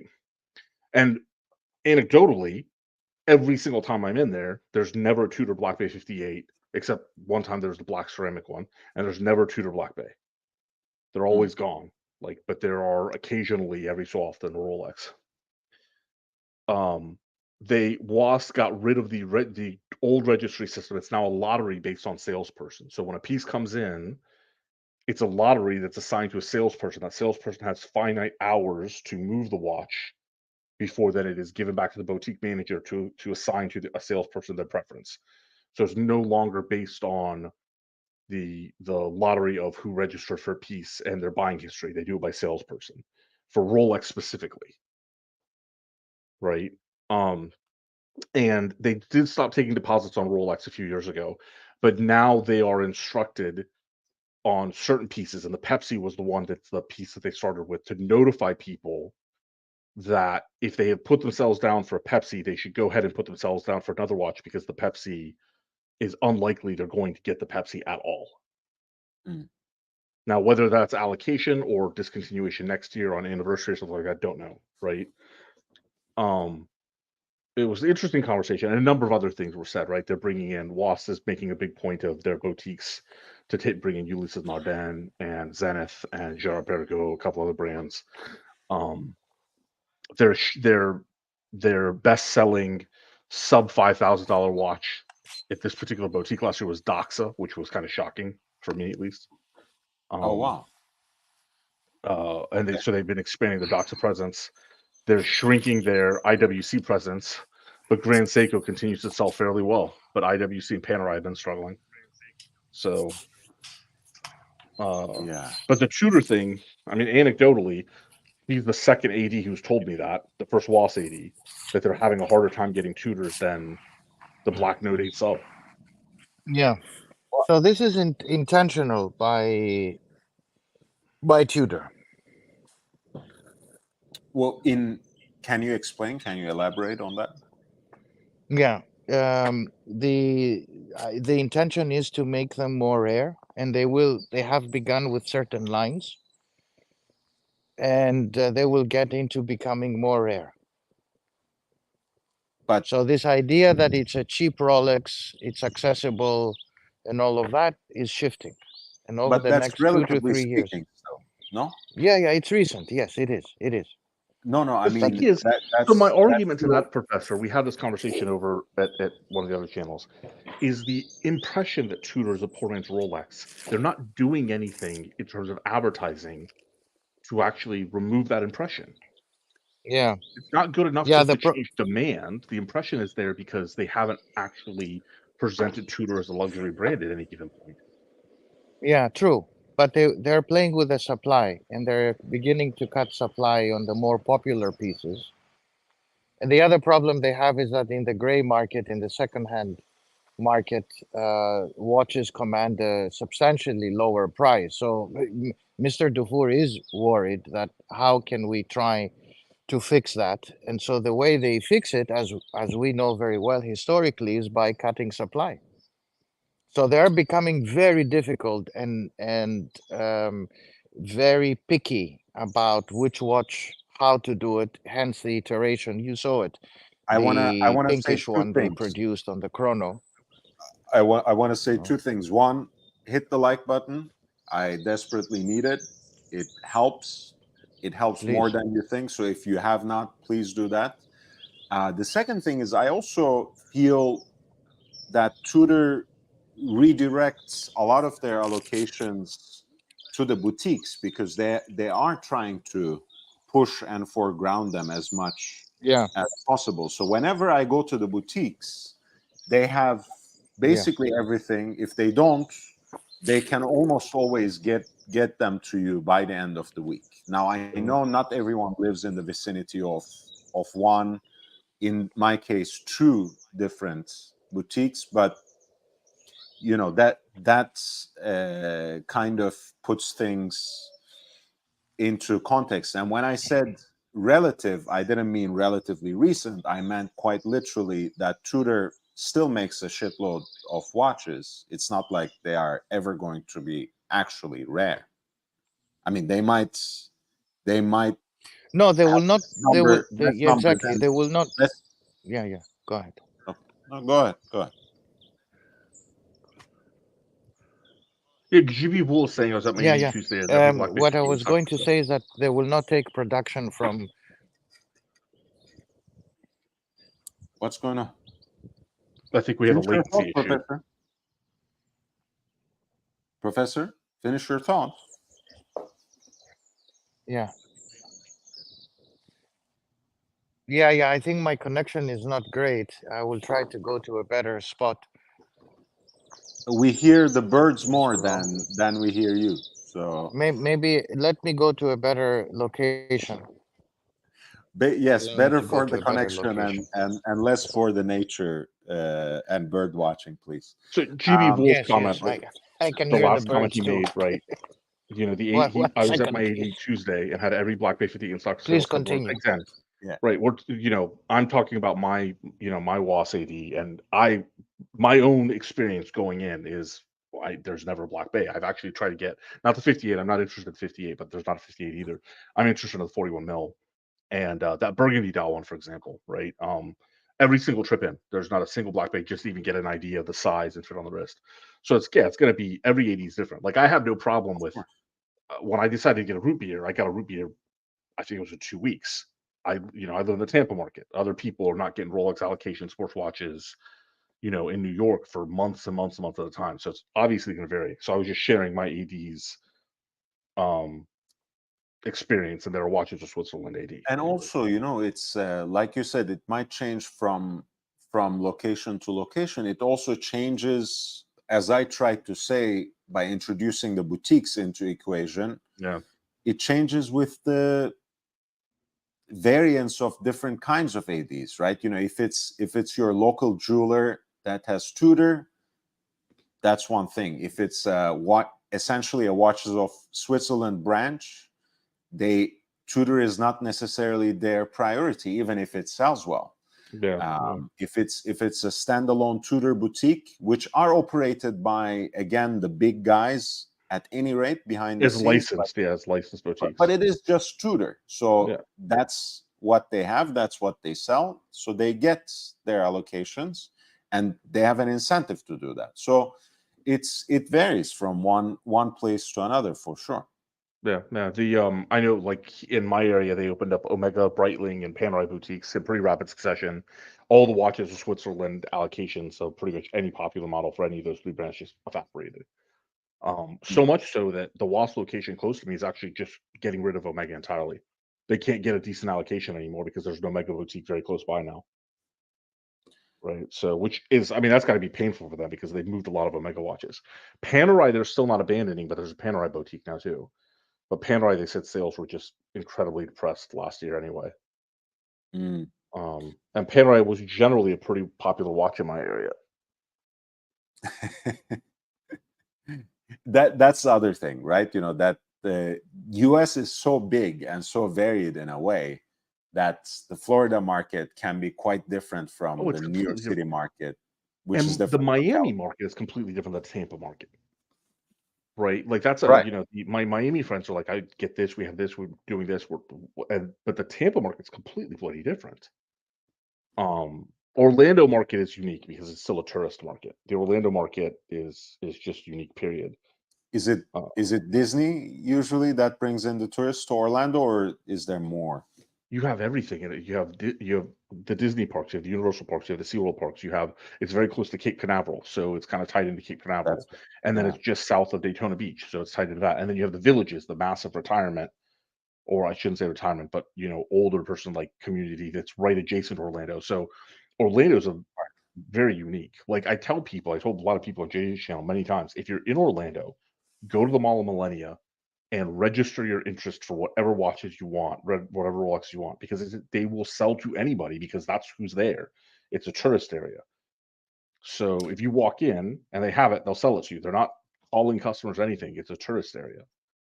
That's also another thing, right? Because people have all sorts of assumptions sometimes about big ADs, all sorts of assumptions about local jewelers, and it doesn't always go in the way you imagine in your head, because a lot of times, like, big metropolitan areas have these big time ads that have so much volume. They Yeah. get shipments so often that something might actually fall through the cracks, and you might get a watch that's outsized for a first allocation or something, right? That's And been then the experience that the guys over in Vegas have often, right? We have yeah, in the JJ's Watch App group, we have 4 people who are over in Vegas and one guy who travels to Vegas regularly. And it was like one guy decided he wanted a meteorite Pepsi, and he got it. It was like 6, 7 months, right? And it was the sheer volume that goes through Vegas. The Win in particular was the that's it. Win 80, right? And the fact that they're selling to anybody because it's bloody Vegas. Um, Because it's Vegas. Yeah, Yeah, so it's just makes it sense. varies. It varies wildly.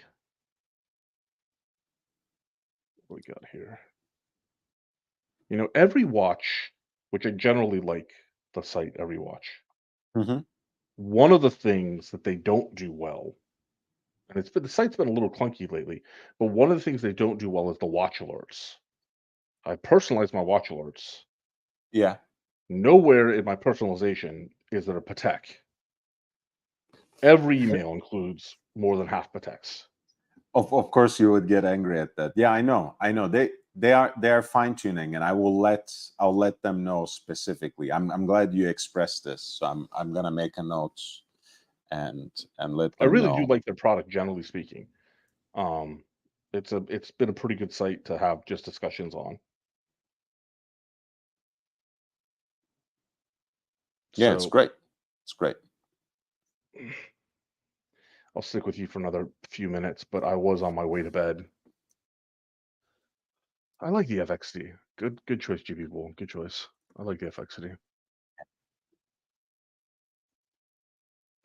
I, there's honestly, there's a lot I like on the Tudor lineup, and well, my experience has not changed since they have been going through their revival. They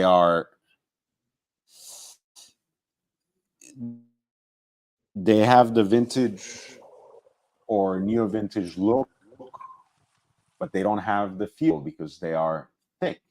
Hmm. Like, it's to me, it's a contradiction in terms, right? For me, I Hmm. like vintage watches because they are more precious in a certain sense of the word. um, Tudor watches are just too damn thick for the most part for me. The only one that comes close to that kind of approximation is the Black Bay 54, of course, which that was a great release last year. It was one of the best along with last year. Yeah, along with the Black Bay 58 Bronze, I think those two are my absolute favorites in the lineup. Okay, I'm back. Professor, you are back. You I'm are back. I'm back. Yeah, we can actually Yes, we can actually hear you. Yeah. Yeah. Okay.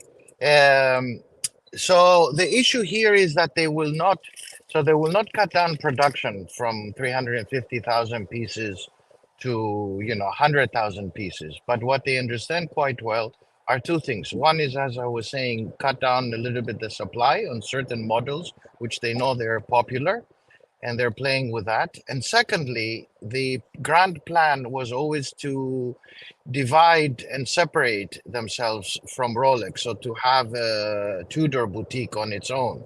That plan has been slower to initiate because of what we're seeing today. There is a softness in the market, but that is also another plan, right? To go into the boutique segment and to have an individual boutique rather than be affiliated with Rolex. I don't know how many, at least in my area, I don't know how many more bloody boutiques we can have. I know, and maybe this is something that they're trying to change course, but the supply is something very evident and intentional. So on certain models, not all of them, and they do play with marketing. And as I was saying, the latest one being the teaser with the chrono, what is it? Because I'm colorblind, I don't know what dial it is. That's why I could never be a dial designer. I don't know what colors. It would be like, oh, this is blue. Yeah. The other day my son was saying, oh, that's a nice hat you're wearing, Dad. This is a beautiful orange. And I said, no, this is green. He said to me, Dad, this is orange. I said, oh, okay, for me it's green. Even if I'm not colorblind, I still can't dress myself, so don't feel bad. With that though, I was on my. Sorry, I apologize. I was on my way to bed, so I am gonna go crawl back into bed. Brando, Ali, by the way, how far are you from Sarasota or Tampa? I live in Tampa, so I'm about an hour away from Sarasota. Oh, okay. This is where I'll be, most likely, if I go. Yeah, look me up. Okay, I'll look you up. Gentlemen, have a good night. GB Wool, congratulations on the FXD. Talk to you later. Take care. Bye. Good night, Ali. Bye-bye. Professor, so let's have yes, let's have a few points to wrap up. Yes, wrap up. Because it's past midnight here. Yes, of course. Yeah, I was so we were talking about some of the new Rolex releases, but mostly in a general way. I just wanted to ask two things. Are there any other pieces that you actually liked from the Rolex releases? And did you actually care for or looked at what the other brands were doing at Watches and Wonders at all? So I looked at some of the things the others produced, but of no great significance for me, because I don't look at other brands. I'm a kind of a solo player. Okay. But no, I enjoyed the other iterations within the Rolex line. Of course, the Deep Sea was a big surprise to many. And it's again a statement. Mm-hmm.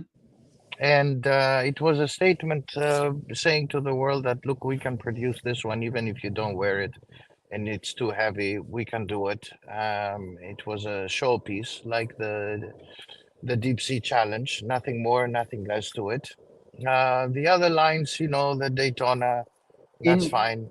Can I can I actually say something about that? I think there was also a very intentional need for something that's big and bold. I mean, Yachtmaster 2 never really sold like hotcakes, so they eliminated that line and brought something less complicated and maybe technically impressive on another level, but certainly not,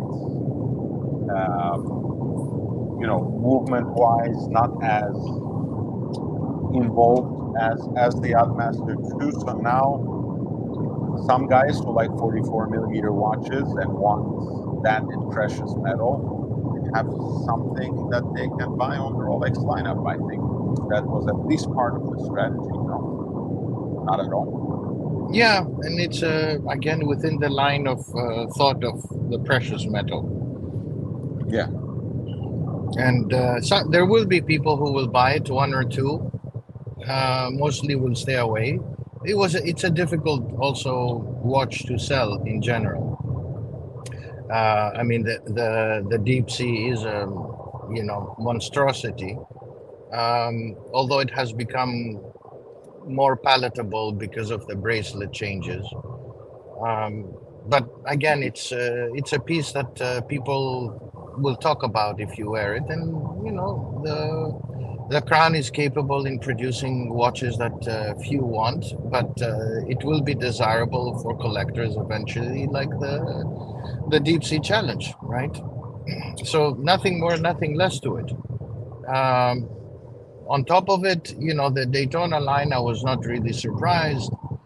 Again, you will have the unobtainable Le Mans in yellow gold, which it will be produced in certain numbers, and then it will yet again disappear. For those who have collected the white gold, the white gold will most likely continue to be a coveted watch, but at some point will not keep on growing at a high pace as it has since the end of its production line. Although we predicted, we said, not predicted, we said back in November in this channel that the Le Mans has been discontinued.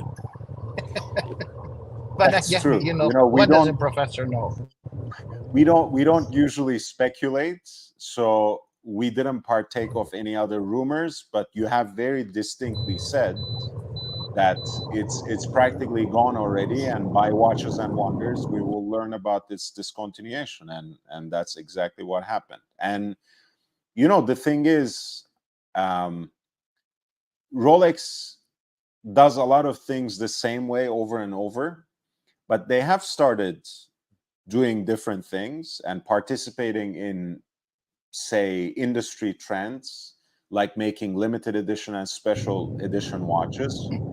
Of course, they do it in their own way, in a sense, because it's not oversaturated. It's not like 2,000 pieces of this and 5 more thousand of that.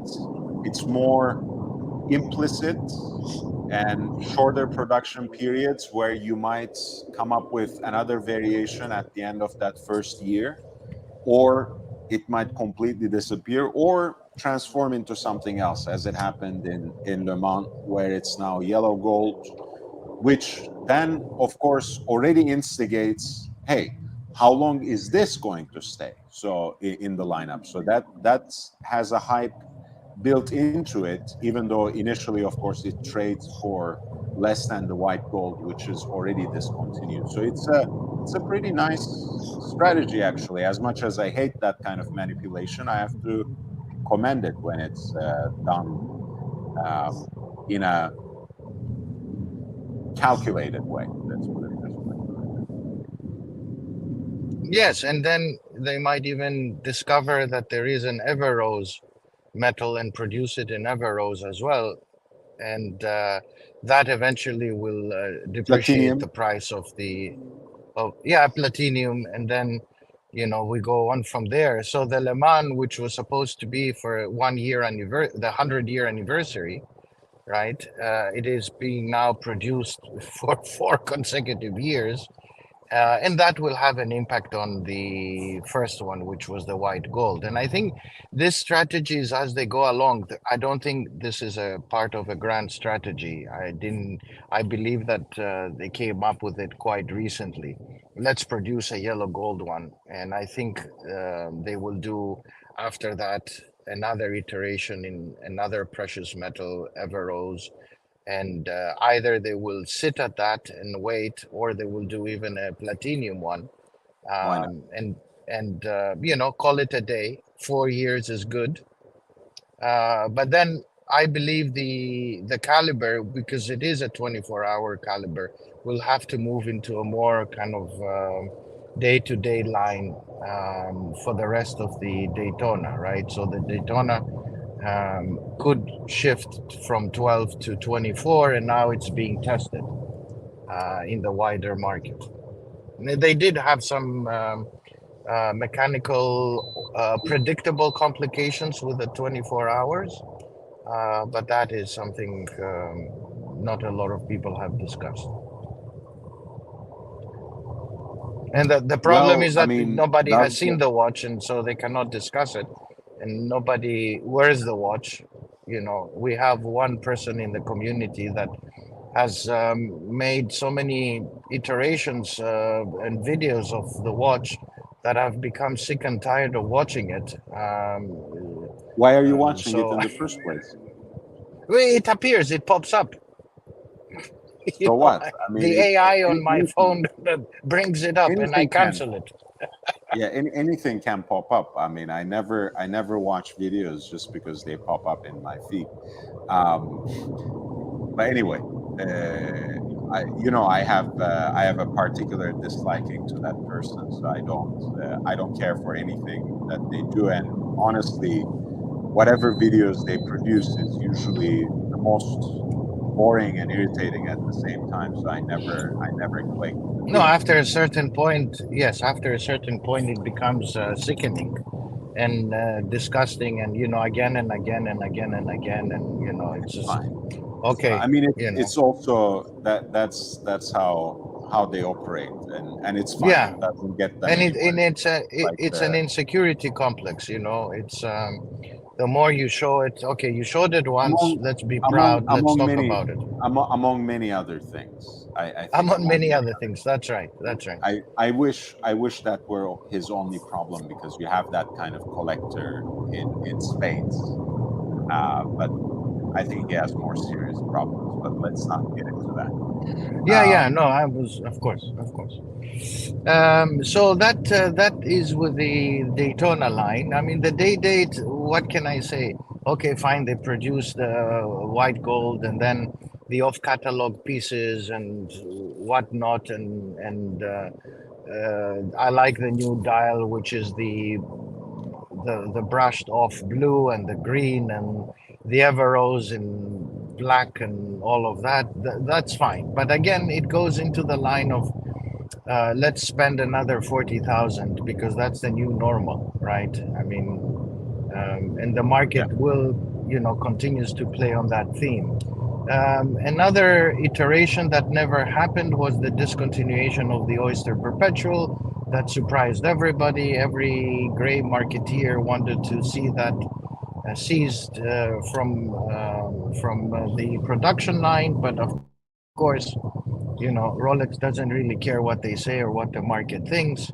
Well, it does in some ways, but they're not going to stop producing just because there were people who were expecting the entire Oyster Perpetual line to be scrapped. Yes, the color ones, yes, and especially the celebration dial. They said, oh, it's going to be discontinued. But never did they read a little bit of history to find out that the yellow, red, and whatever blue that is, was actually produced for more than just 1 year. So it was discontinued in a short iteration, but not in 1 year. But yet again, they will make a prediction that next year the celebration will be discontinued yet again. Yeah, and here we go that's with the the point, rumor mill. Professor. I mean, look, on the one hand, this is a platform to educate people. On the other hand, a lot of people don't want to be educated because they listen to the same people over and over again in every single cycle, even though everything they say is either wrong or manipulative or both. So it doesn't really matter. You know, at some point, I don't even know why we have to even address them, but at least it needs to be said once, right? You know, that is exactly what they're doing. They are trying to manipulate the market, and most of what they say is oh my God, Professor. Thank you for muting that, because the birds were actually fine in retrospect. I think the aliens came now to take you, whatever that whirlwind was. Wow. Whew. All right. Well, we experienced some connection problems in the beginning. I think we have set them right to a certain extent, and at least had a quick talk about the professor's perspective on the Rolex releases from Watches and Wonders, and also on his perspective on what everyone else has been speculating on these releases and on discontinued models, which fascinatingly, and in a way that I will never understand and will never quite participate, it's always a hot topic. But, you know, I said this many times, Professor, I think it's a topic for people who don't know anything, can discuss, can even present themselves as experts in, because it's all quicksand. You know, there's no foundation. It's literally just speculation. So they can talk all kinds of bullshit without having to back it up, and just completely go business as usual, even when every single thing they say has been proven wrong. It's an easy way to make content for people who don't know any better and who don't know anything else. So they're gonna continue to do it. That's okay. That's why we do things differently in this channel. That's why this platform exists. All right, maybe, Professor, should we say goodbye?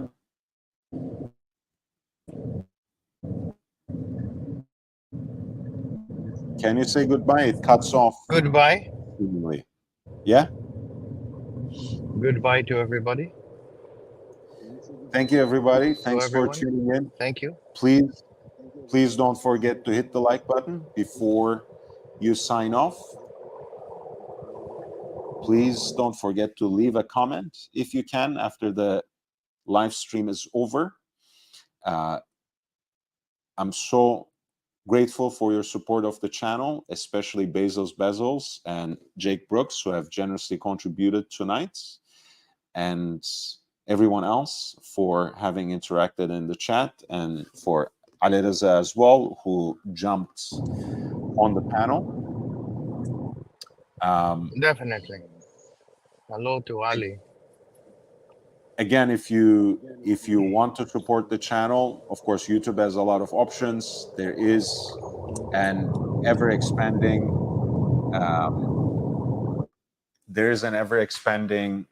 archive of content for the members, and of course there are other ways available to you to contribute to the channel, and the links for that are in the video description. I'll see you all in the next one. Until then, stay safe, stay healthy, wear and enjoy your watches. Thank you, guys. Take care.